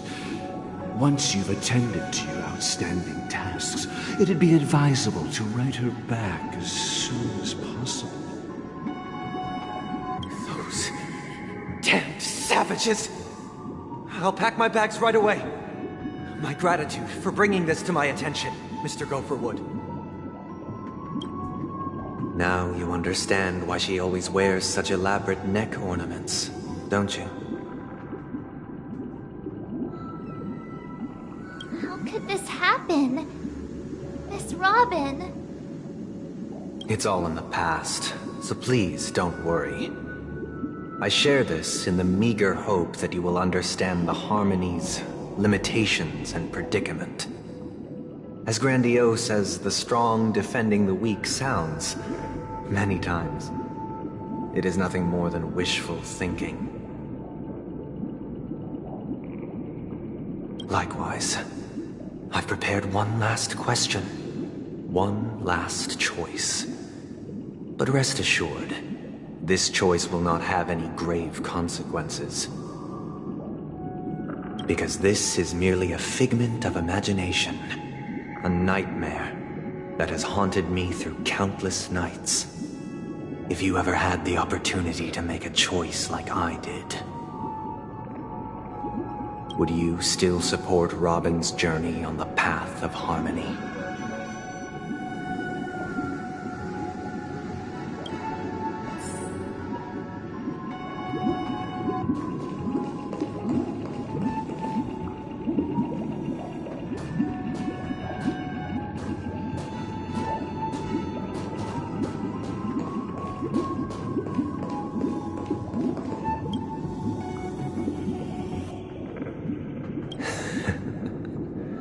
I see. I am now aware of everyone's stances.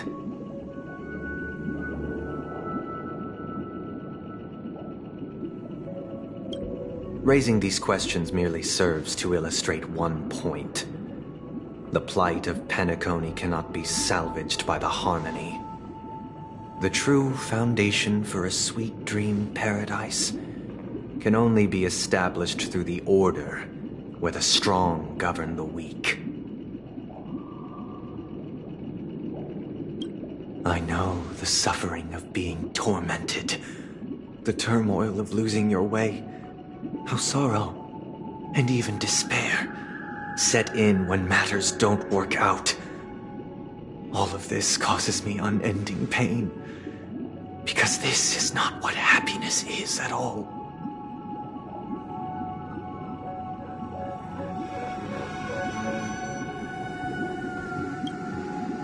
We must teach the weak how to live a happy life. And this life isn't some noble propriety that the upper crust preaches, but in definitive terms, a way of survival that belongs to everyone.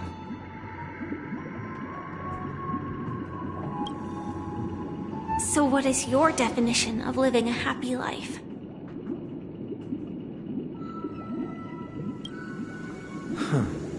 Good question. Human consciousness is fundamentally an illusion, a cage known as self-worth. People lured in by this illusion make mistakes, yet still ask that external influences bear the burden. When one mistake after the next permeates the masses, they become impossible to trace. Thus, the amassing of these individual cages culminate to form a prison, a place dictated only by the rule of survival of the fittest. Nature is always accompanied by predation and sacrifice. Its antithesis is known as order. That is what I want to do. Unite people's happiness under the banner of order. They won't need to make bitter choices any longer, nor face the weaknesses of humanity.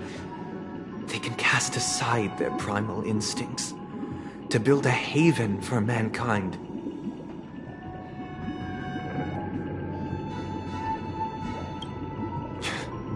Simply describing thoughts is far too abstract.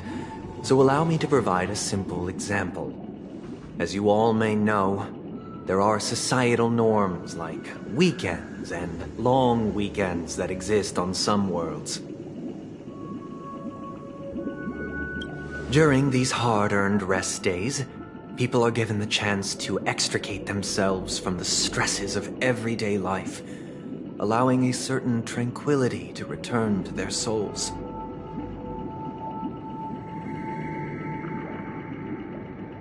And it It is only on these days that people do not have to adhere to the law where the strong prey on the weak. They can live out their lives happily during these brief intermissions. It's just a pity that 2 or 3 days are still too fleeting compared to the span of a lifetime. From where I stand, society's ideal system should be 7 rest days. Following Sunday, there should ensue a second, a third, and indeed an infinite procession of Sundays. This should be the face of the new world. Idyllic, eternal, peaceful days.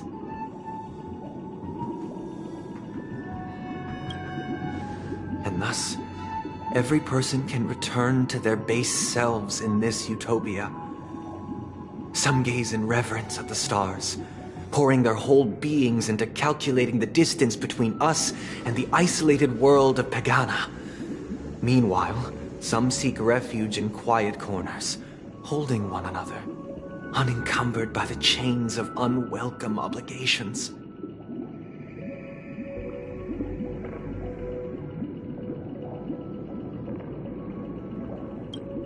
There would be no need to bear the hardships of reality. Only in this way can humanity face the inevitable end with the purest of spirit, living a life of dignity.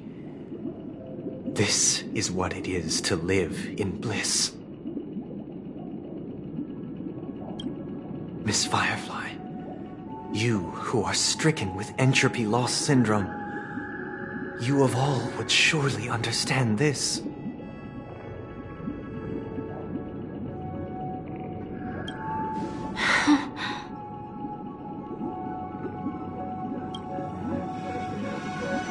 It sounds like a flawless theory.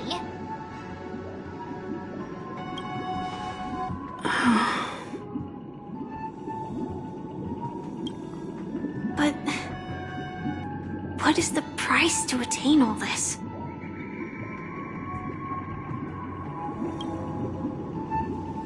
The cost is minute, merely a personal and eternal sacrifice. If this paradise is to be maintained for everyone, someone must remain trapped in solitary wakening until the end of the cosmos. Wakening. Which means that this so-called paradise is still a dream. Stepping into this paradise means forsaking reality, correct?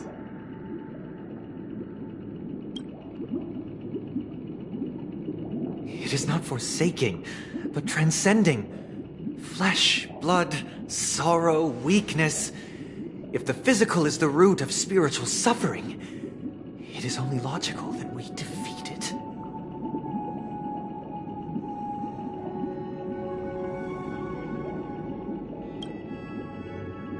But in this supposed bliss, people won't have defeated their demons. The chance to overcome their tribulations would be forever lost to them. In other words, it is an escape.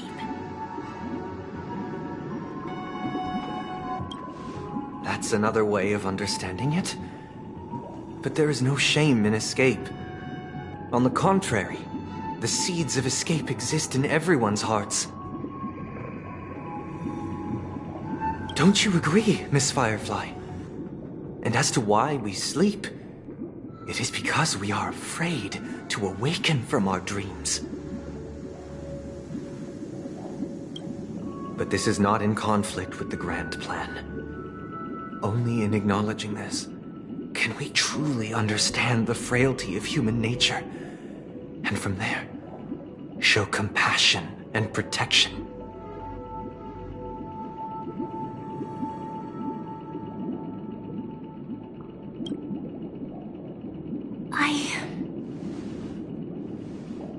I admit that you are a born leader. Your perspective on humanity brims with pessimism. Yet you express compassion for all, even when your heart pities them. But unlike you, I live for the self. From my perspective, individuals making choices for themselves is their birthright. The want to escape may be innate in the weak. But whether they are weak or not, it is not up to another to decide. Perhaps in your mind, you also view me as weak?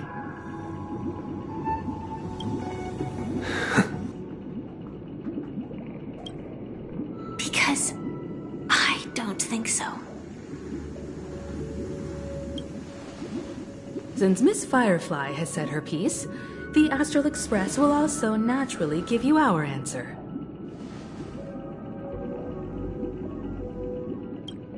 We'll leave it to you. Just as Mr. McHale instructed before. Tell him our choice.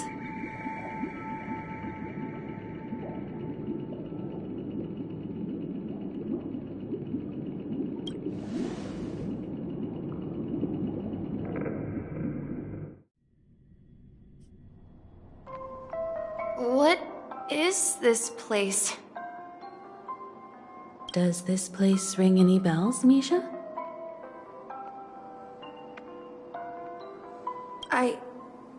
I don't know, but I feel a sense of deja vu. What is this place? It's the realm within a dream bubble. This was left to the Astral Express by a nameless, but weirdly, when we entered it, it was completely empty.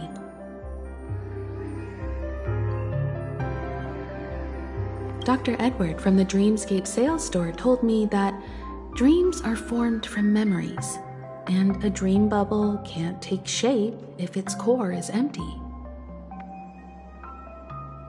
So I thought you might be able to help us in unraveling this mystery, Misha. As a hotel doorman, you know Penacony best among us.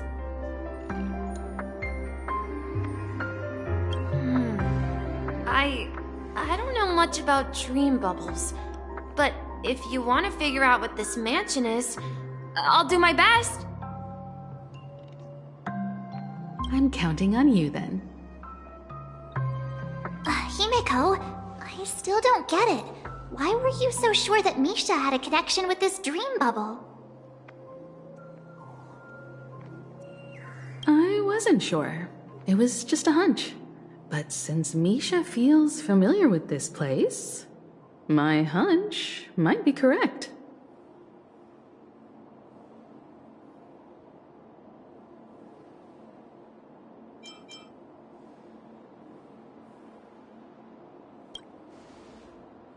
Exactly. This is where you and Firefly encountered death, which we now know as dormancy. Considering its connection to Dreamflux Reef, it's not surprising it appeared here.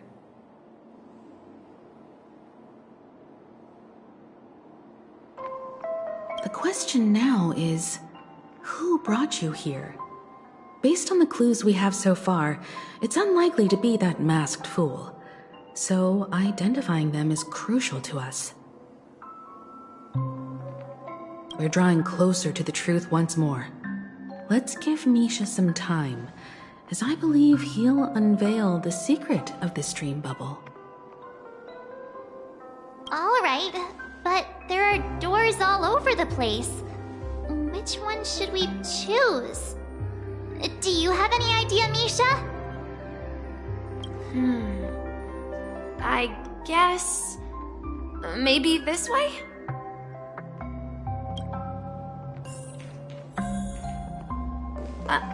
I'm not entirely sure, but... let's give it a try.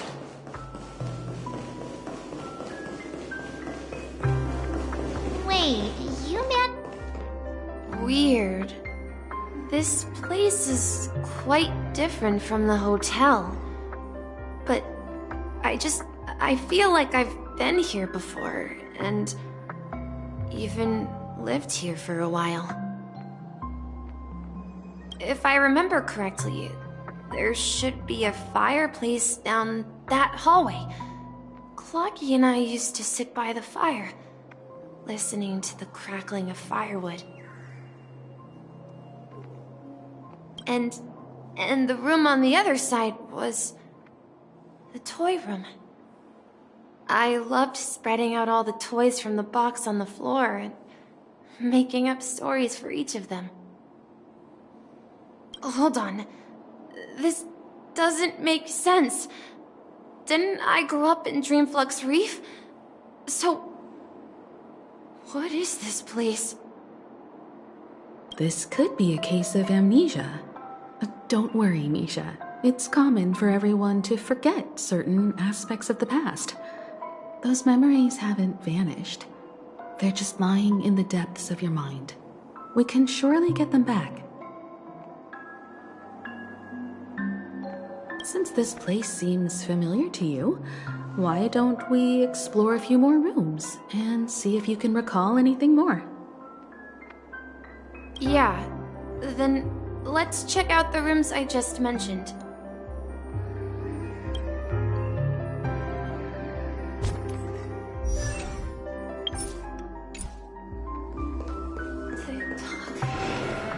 Tick-tock.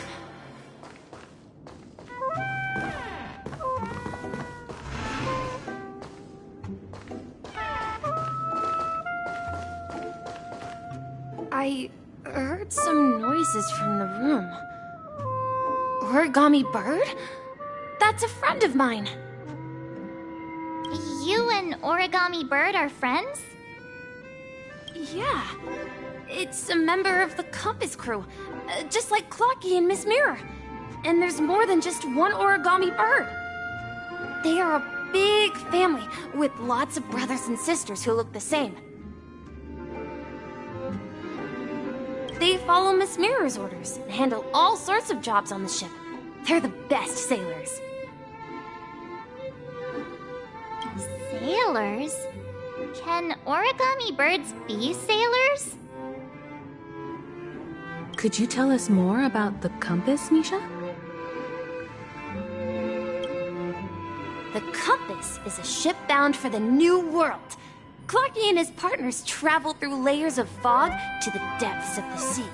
Whenever there is danger, Clocky will use a compass and guide the ship in the right direction.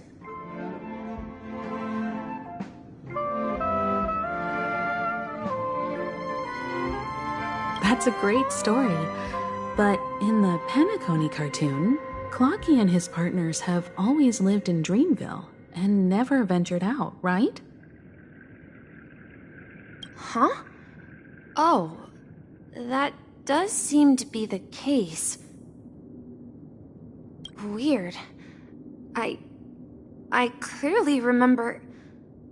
Clocky arrived in the New World in the end.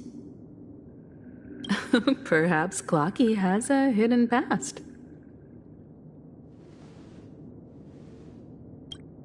So, where has Clocky gone? Did he leave to protect Dreamville?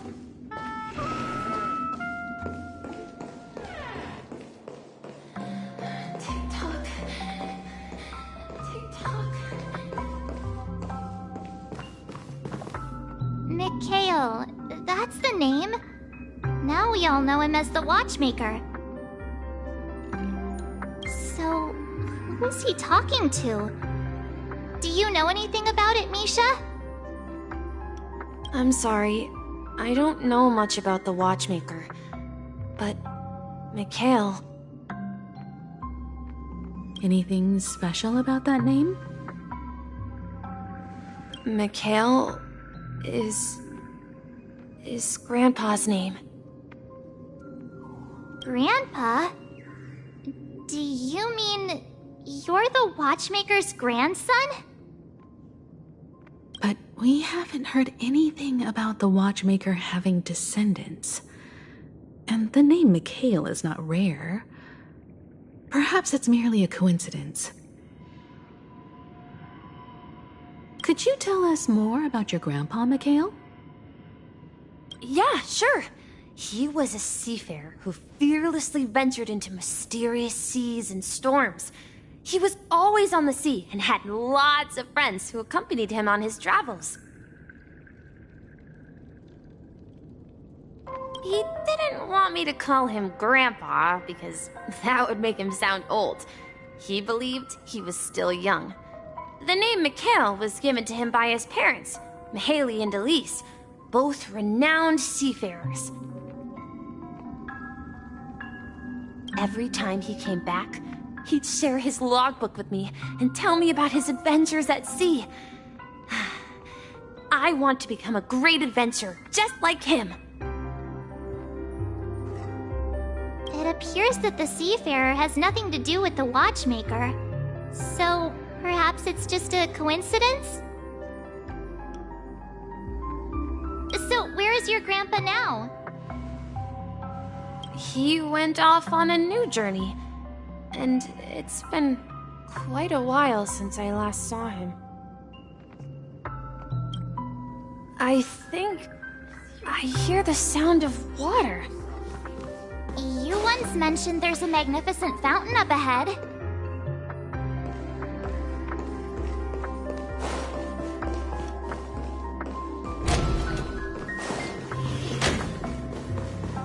Look, there it is! The water resembles a precious jewel embedded in the dreams of all seafarers. Every time I gaze at the shimmering lights beneath the waves, it feels as though I'm back in this place, standing by your side. Have you recalled anything, Misha? Yeah, I saw these sentences in Grandpa's logbook. He used to say that despite the perils of the sea, whenever he stood on the deck in the afternoon, overlooking the sparkling waves, he would think of this fountain in front of his house. He often said that those moments felt like returning to his family's side, and the difficulties at sea didn't seem quite as challenging.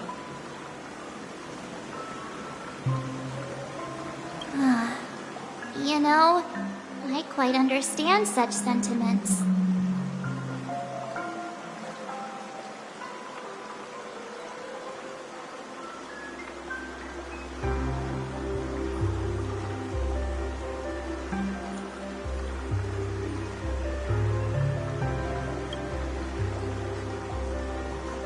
Hey, don't tease! I was just being a bit sentimental. Perhaps every adventurer far from home carries a fountain within their soul. Even though the other side of the sea remains shrouded in the unknown, the fountain in front of his house serves as a compass, leading him back to his cherished ones. Yeah, while Grandpa was at home, we would stand by the fountain and place the compass, a toy boat that I made, into the pool. Back then, I would ask him when I could go on adventures like him, and he would always laugh and say I was still too young. It seems this Mikhail is truly a seafarer and has nothing to do with the watchmaker. Yeah. Based on Misha's recollections, the scenes in the dream bubble appear to be his childhood memories. But this raises more questions. According to Misha, he was clearly born on an oceanic planet and led an ordinary life, with no connection to Penacony at all. Could this be some sort of metaphor? Perhaps the sea refers to the memory zone. I'm sorry. I don't know, but my memories keep pouring out uncontrollably, like water flowing from a fountain. Perhaps I'll remember more things if we go further. Just to share your burden.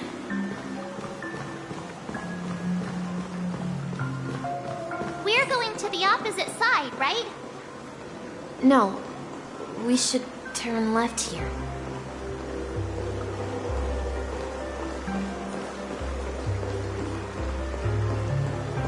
Huh? Something feels different about this place. This is it. I remember this corridor.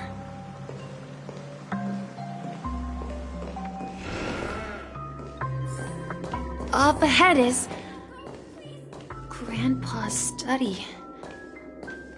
It was in that room that I saw him the last time. Let's continue so many times. The atmosphere in this room feels totally different. Misha! You finally come! Clocky! You're here! Huh. Yeah. This is the room where we first met each other. Are those books on the bookshelf logbooks left behind by that seafarer? Yeah. Whenever he came back, he placed a logbook on the bookshelf in his room. They contain records of his expeditions to every corner of the world. He described our world as a fountain. At some point, the sea started to gradually swallow up the land where people lived. To ensure that everyone had land to settle on, he had to continue exploring the sea and search for the source of the rising seawater. On that day, he called me to his study, telling me that he was embarking on another journey. However, I could sense the gravity in his expression. It was the same look I had seen on my father's face before his final voyage. I asked him if I could go with him, but he said that my adventure lay elsewhere and told me to stay home and patiently await a certain sound at the door.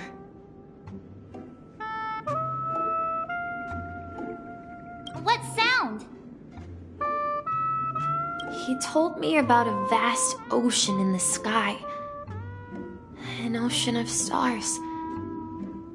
He spoke of a train that transports children with a desire to venture far away, traversing the sea of stars without ever stopping. He said that he knew the crew on the train, and that he had asked them to take me along. He said the journey I had always dreamed of would start there.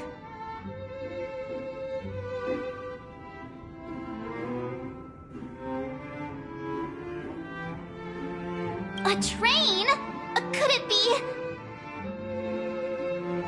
It's the Astral Express. I remember now. Grandpa's friends are a group of nameless who came to this world to resolve a disaster caused by a star.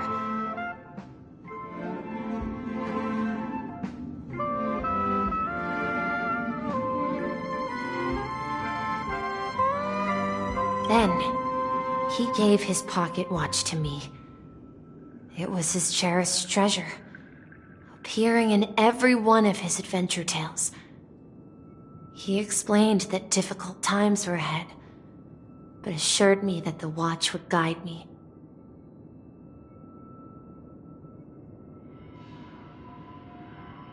He said, as long as I kept moving forward, I'd eventually reach my desired destination.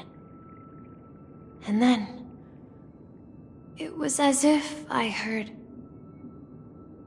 the distant sound of a train whistle, echoing throughout the room. Exactly, Misha! And then we followed that whistle, didn't we? Yeah. I think I can still find the way we took back then.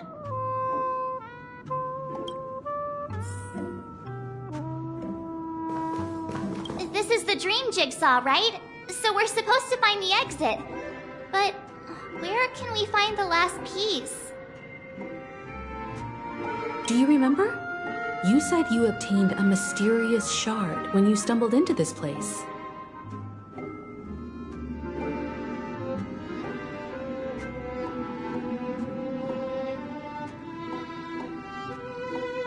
Hey, the shape seems to match. So this shard is also connected to Misha? Looks like we're just one step from revealing the truth. Let's get to the other side and investigate.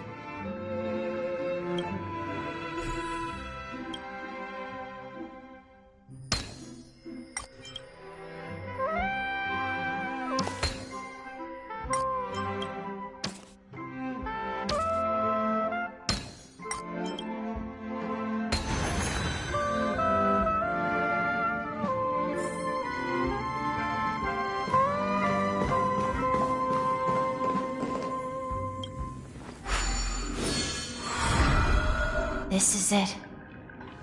This is my room of clocks. While I spent my time waiting for Grandpa to return from his voyage, Walter gave me this workshop, and it became my secret base.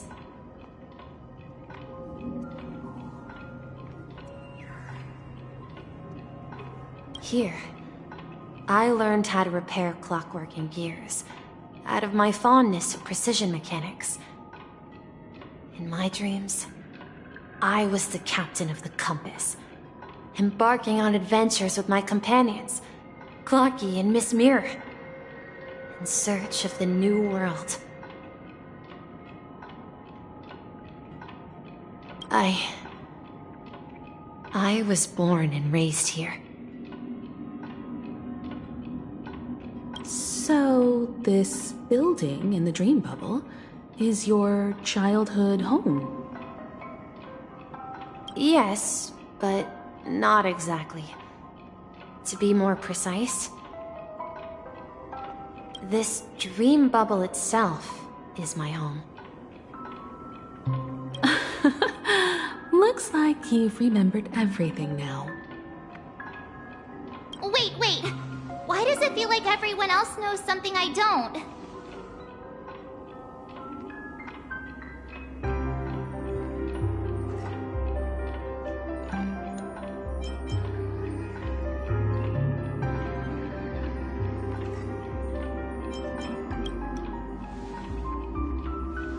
Marge, do you remember when she mentioned the clocky that only she could see?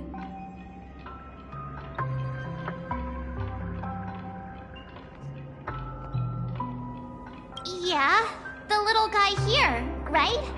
But we all saw him in Dreamflux Reef, right?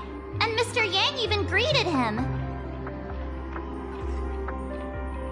Looks like everyone on the Astral Express has a childlike spirit.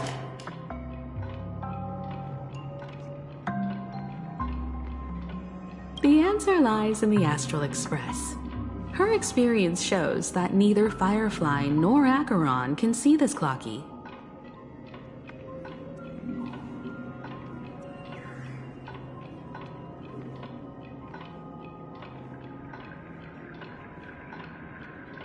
And when we were in Dreamflux Reef, you may have noticed that for some reason, nobody outside of the crew had ever talked with Clocky.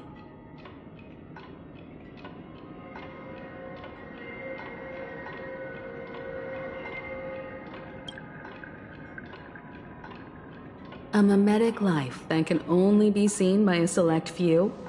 It's just like a hidden message left by someone for the nameless.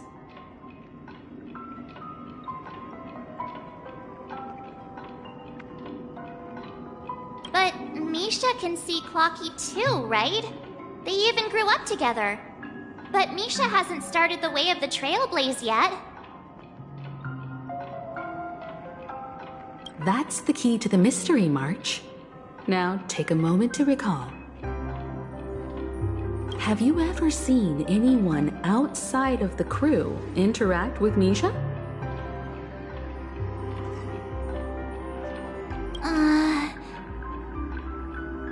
Wait. No way! That's the answer, March 7th. This dream bubble is the place where I was born. And I'm a dweller in this dream. Just like a memory zone meme. I should have stayed here and waited for you. But when reality and memories merged, I unconsciously pushed open that door and left the bubble with Clocky.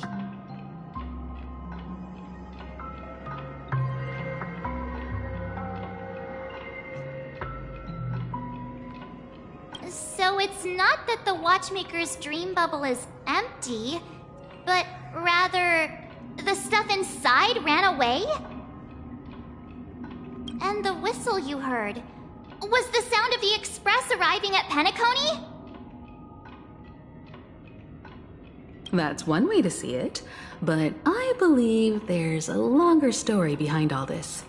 It's best for Misha himself to explain all the details. How about we start with your name? Now, should we call you Misha, or...? Thank you all for helping me rediscover my true self. Now, please allow me to reintroduce myself. I was born on Lushaka, in the Presmere system, adopted by seafarers Mikhail and Char. They gave me a treasure.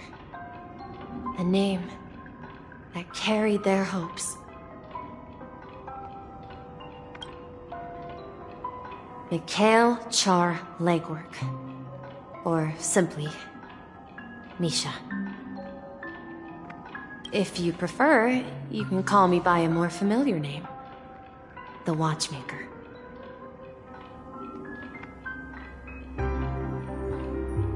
So, you're the Watchmaker himself? Unfortunately, that legendary figure is no more. I am only a reflection of his life. As for the child who has been with you, he's the innocent protagonist of Misha's childhood dream. A friend of Clocky, a young apprentice, and a future mechanic on the Express.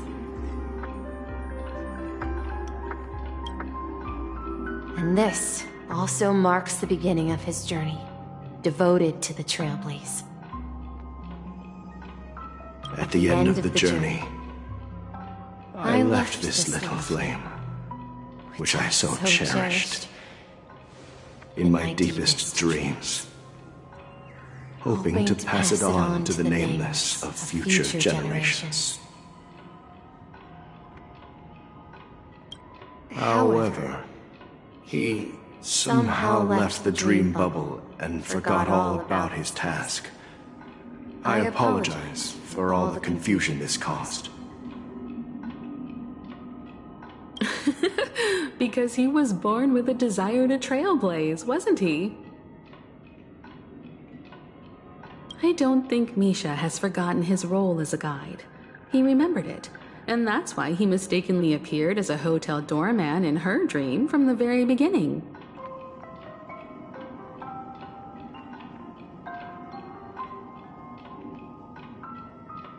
The one who brought our unconscious friend here must have been Misha. If that's the case, we encountered the Watchmaker's legacy from the beginning, didn't we?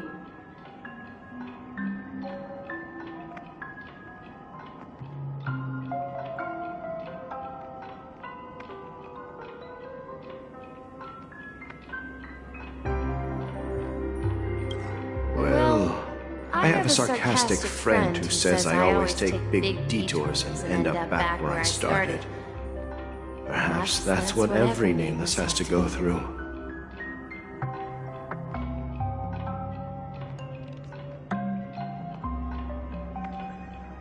But in the end, you found me. I'm sure you're all wondering what my legacy is. I believe my hound has mentioned the Stellaron and my wealth.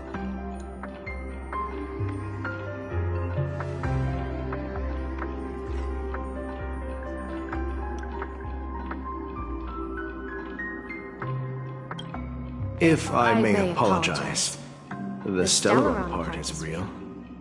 As for my wealth, however, it's nothing more than a baseless rumor. I left my homeland as a child and embarked on the journey of Trailblaze. I traveled to various planets until finally reaching Asdana, where my friends and I built the original Penacony and fought for its future ever since.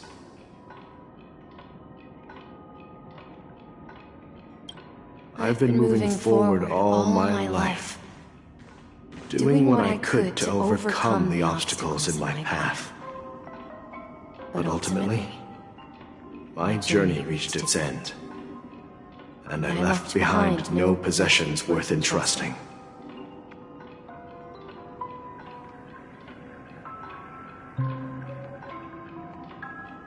So, if you ask what's left within this worn-out train engine that can be called a legacy, I suppose it's the things that are still burning in the engine's furnace.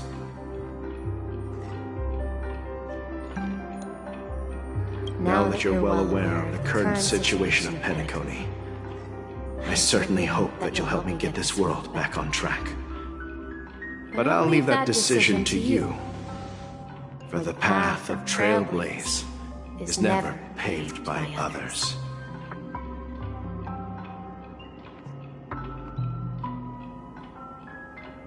All I have for you is a story and 2 gifts.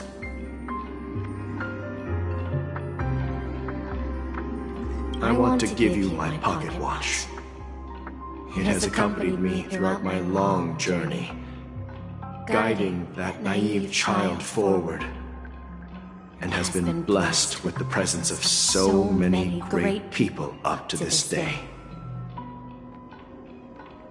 And my hat, too.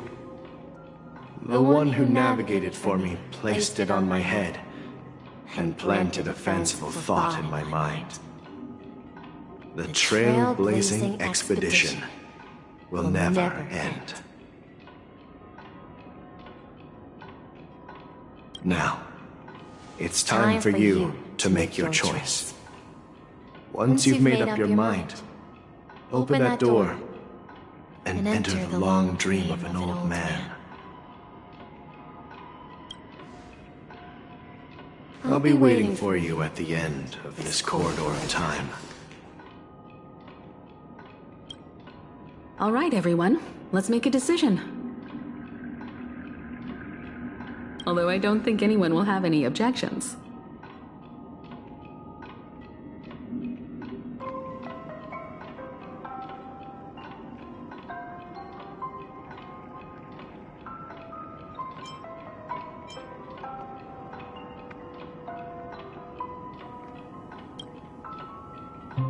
Of course. We've come this far. Surely there's no other option than moving forward.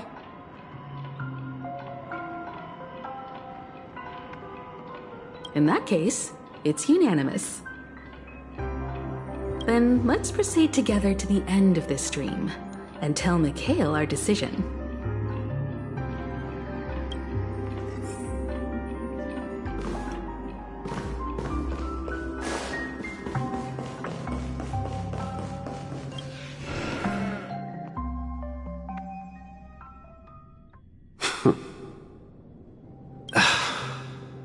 Mikhail, where are you going?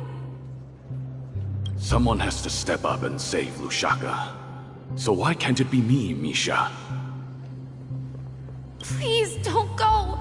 And if you must, please take me with you. Don't leave me alone.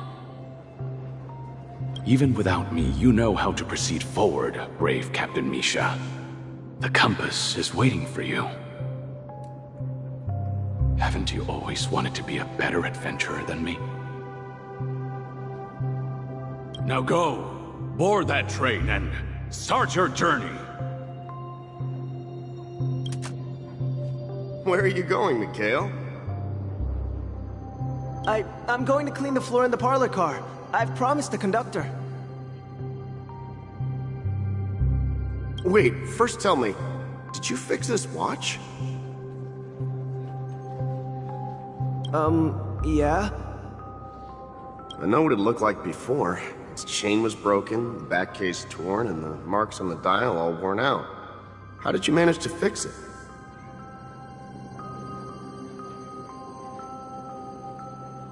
Well, it's hard to explain, but I knew it could be fixed. It's the hands, Mr. Amundsen. Its hands were intact and pointing in the right direction, so I knew there would be a way to fix the rest.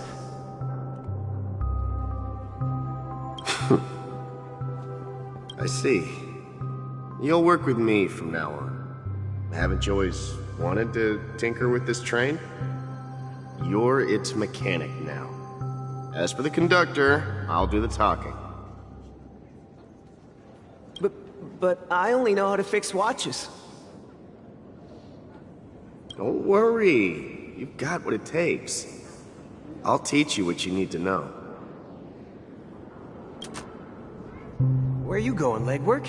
It's time to head to our next stop.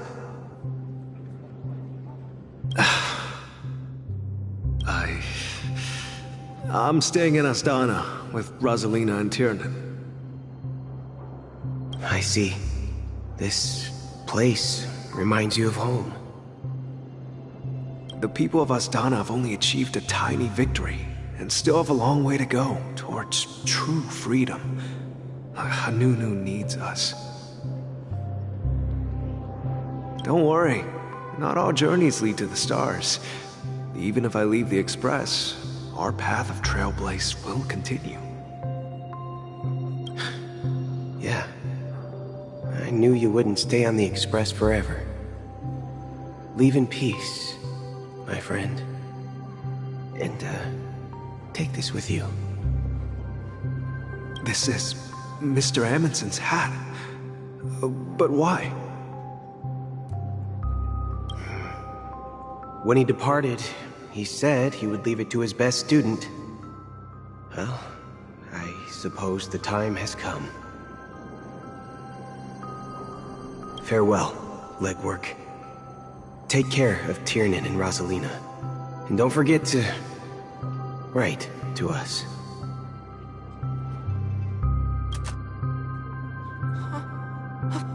Where are you going, watchmaker? Don't worry, Micah.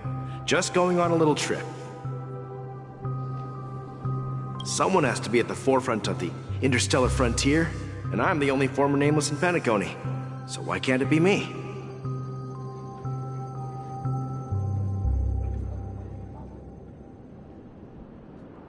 Because you're all we have! Have you forgotten about Tiernan? The cosmos is way more dangerous now. What will happen to Penacony if we lose you too? But what will happen to Penacony if we don't find a way out? Tiernan. How could I ever forget him?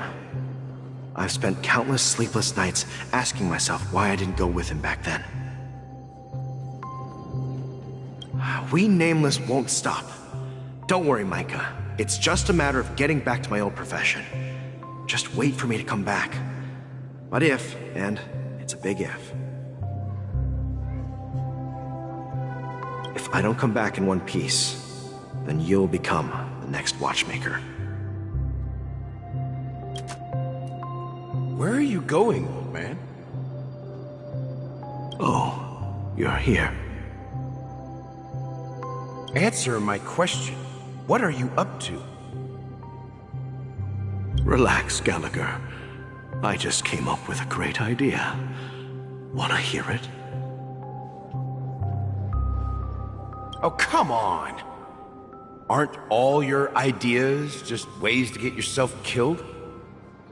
I may be blunt here, but You're the last remaining hero in Penacony. If you die too, the secret of the Stellaron will go to the grave with you.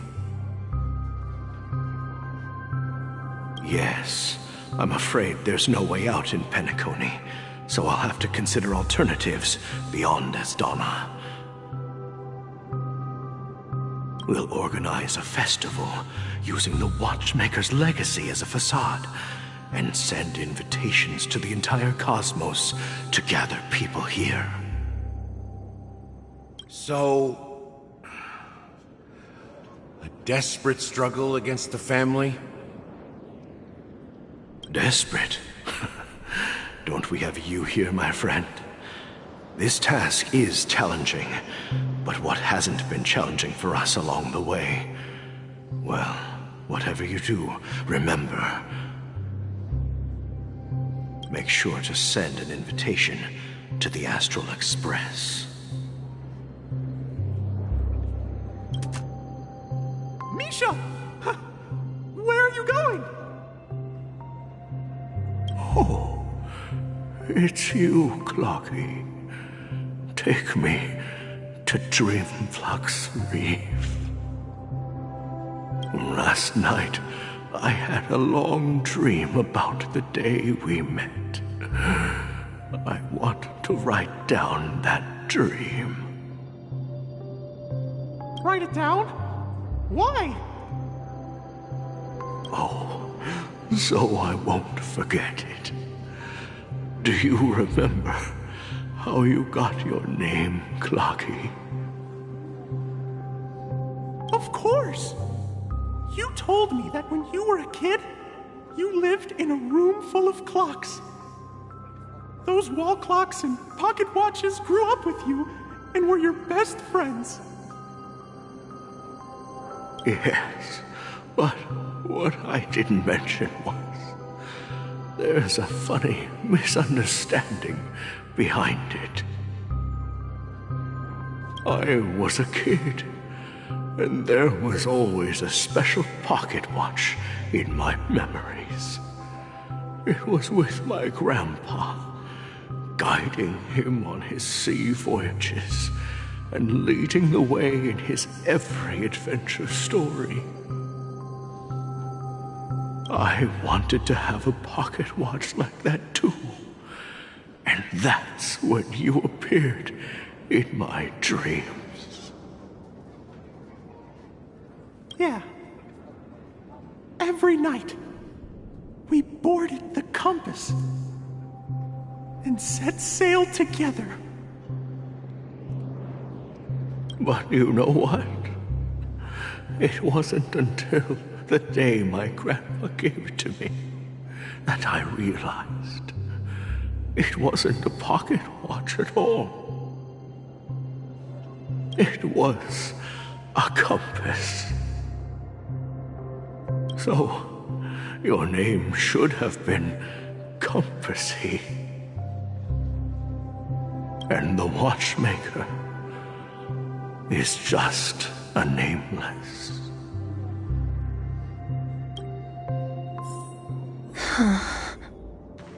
We've arrived at Dreamflux Reef. So, where to next? You know, Clocky, I don't think I'll be going anywhere else.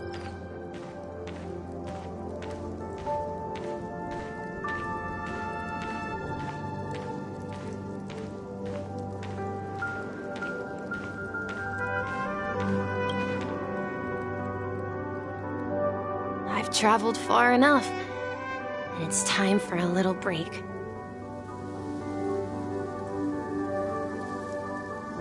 Oh.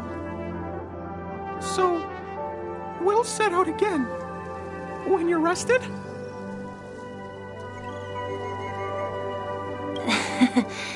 No, I'll stay here.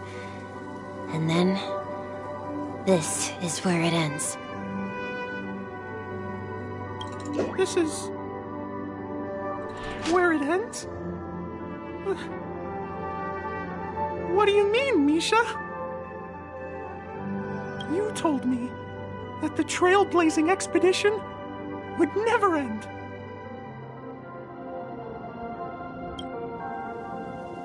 Yeah, that's what I said. So now, it's up to you to decide your next destination. My next destination? What's that supposed to be? I've been following you. Misha? You're acting weird today. If you're feeling down, we can just do what we usually do. With the clockwork. No, I'm not feeling down. As for clockwork, yeah, it resolves all problems in this dream. So, do you know what clockwork actually is?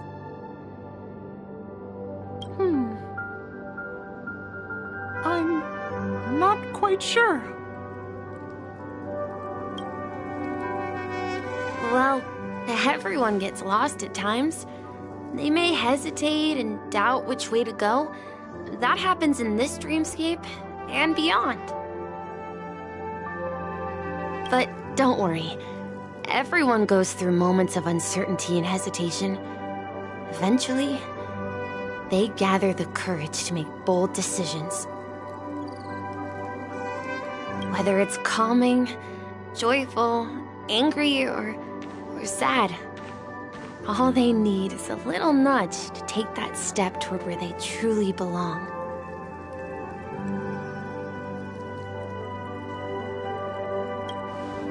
I'm leaving that little nudge with you, and I hope you'll share it with others.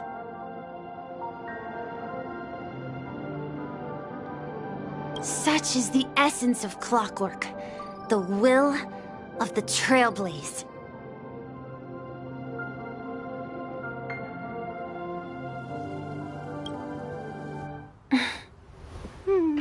Clocky's hands spin around non-stop, indicating confusion, frustration, and weakness. But ultimately, people still need to move forward. Just like your hands, always pointing ahead. This is where my journey ends. From now on, it is your path to walk. Trailblazing means taking paths your predecessors forswore and venturing even further. The Penacony in Mikhail's dreams does not belong to order.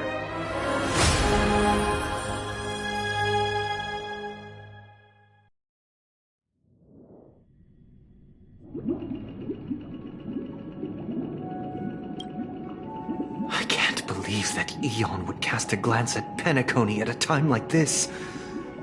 Is it because of the resonance from the legacy of the Trailblaze? Or perhaps the bond between you is so strong that it even impresses an Eon.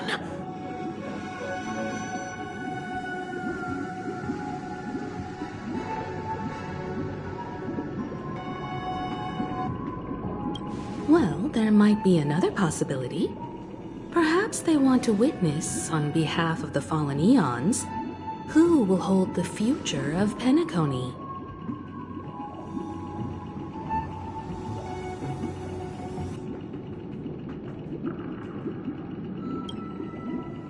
If that's the case, on behalf of the Dream Master of Penacony and the 107,336 members of the Oak family, I'm extending a formal invitation to all of you.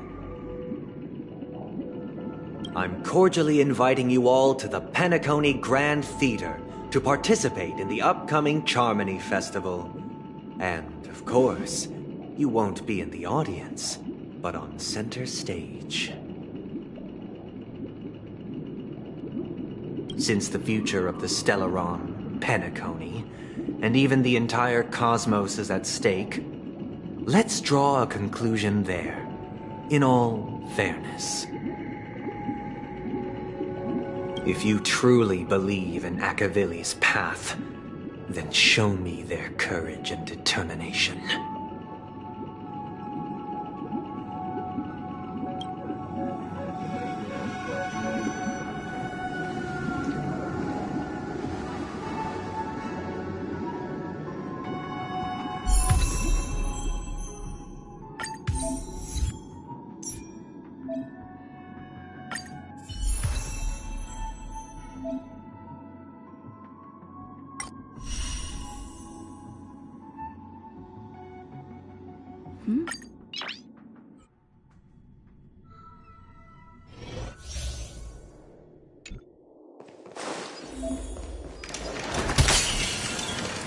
Please stay tuned.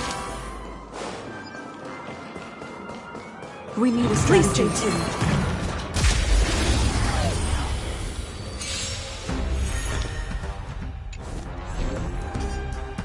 Time to test our rapport.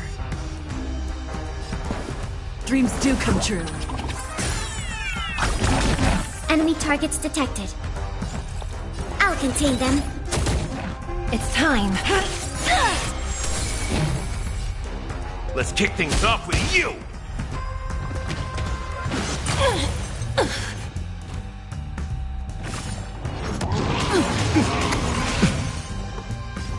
Let's improvise. The mood is set just right. Let the show begin!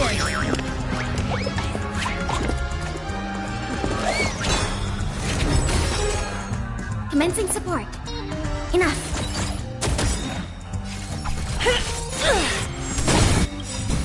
By the order of the Ten, execute the Marastruck!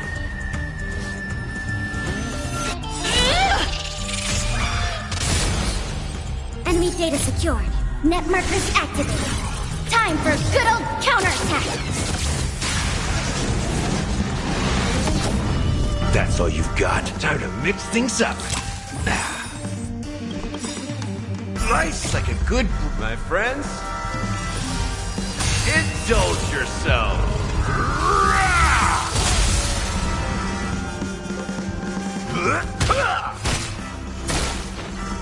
Stay in step. Dreams do come true.